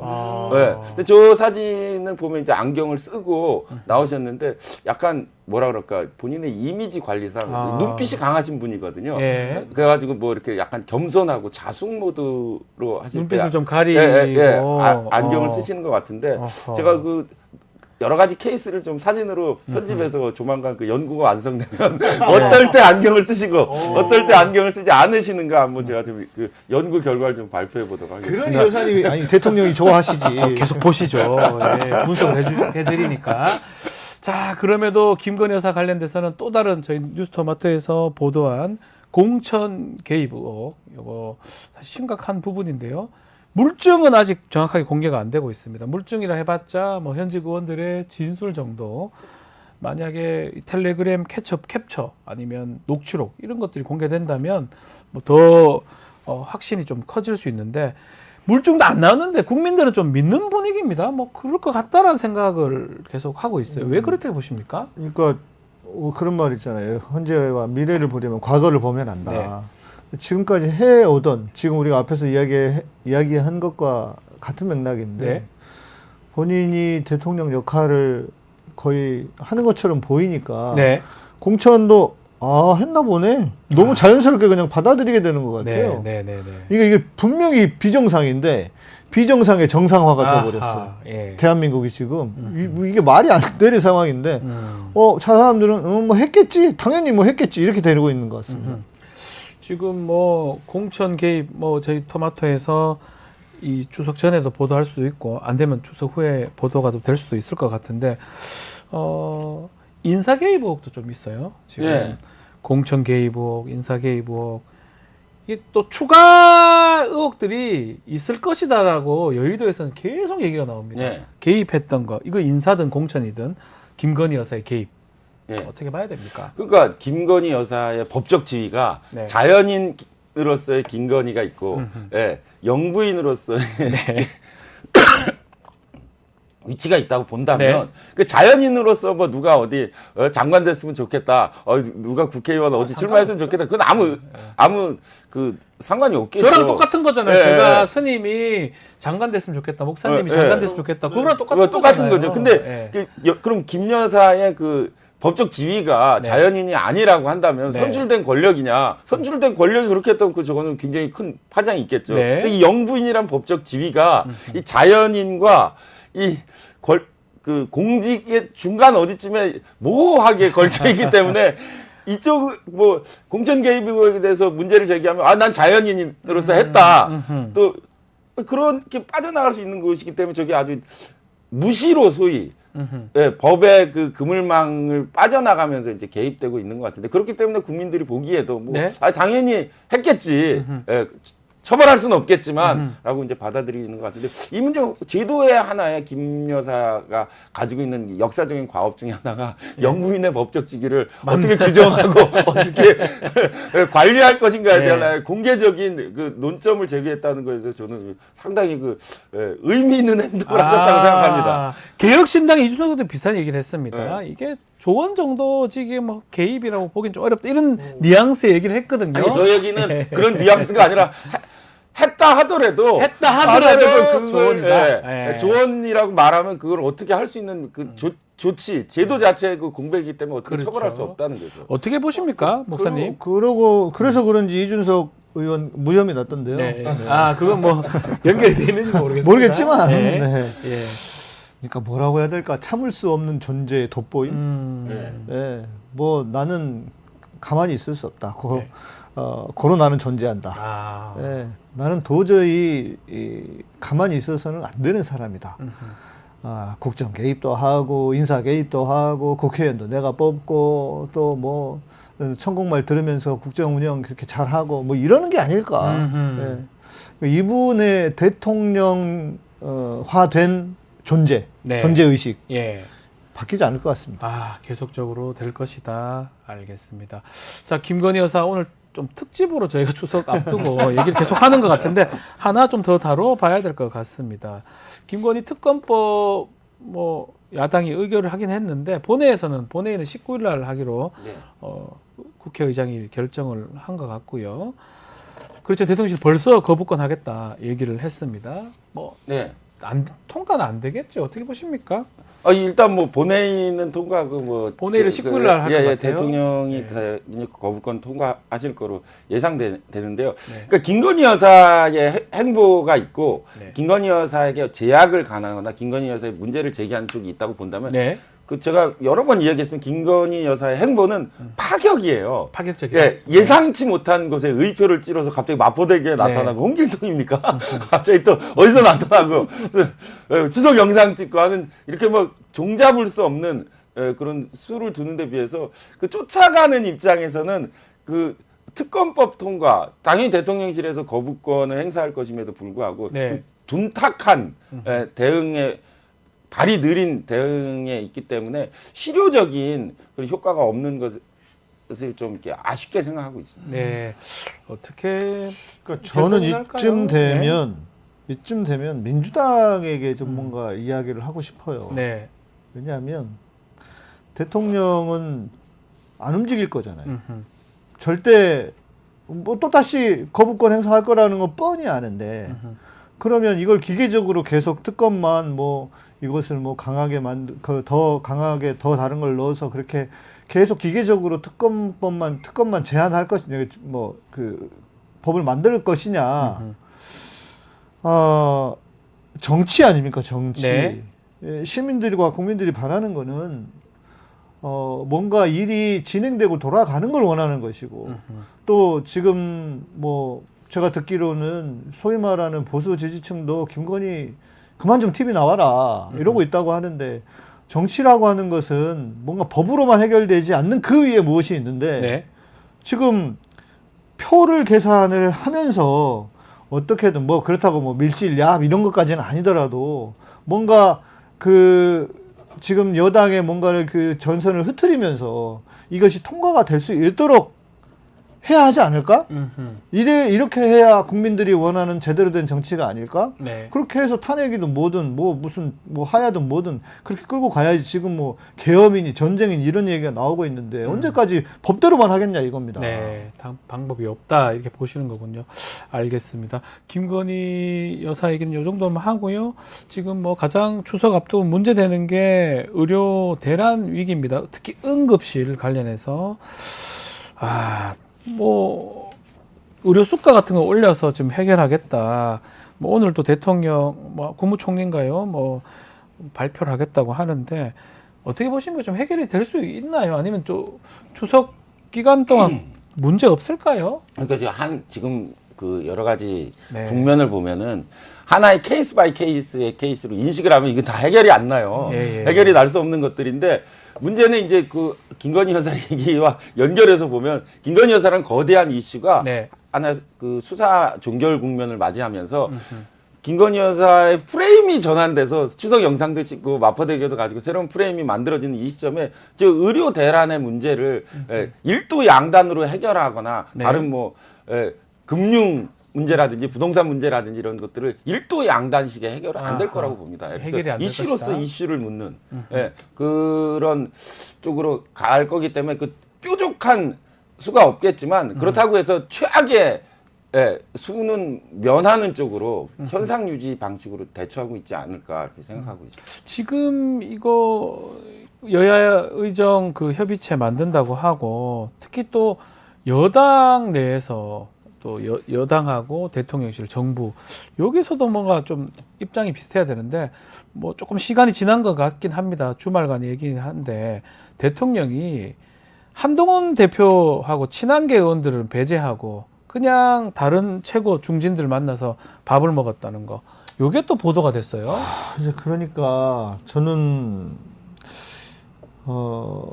이런 말 있지 않습니까? 네? 세우기는 어려워도 무너뜨리는 건 쉽다. 그러니까 그 오랫동안 우리가 쌓아온 대한민국의 어떤 위상, 특별히 의료와 관련해서는 거의 세계 최고라고 네. 알려져 있는 의료를 불과 몇 달 만에 이렇게 다 박살을 내고 의료 후진국으로 만들어버리는.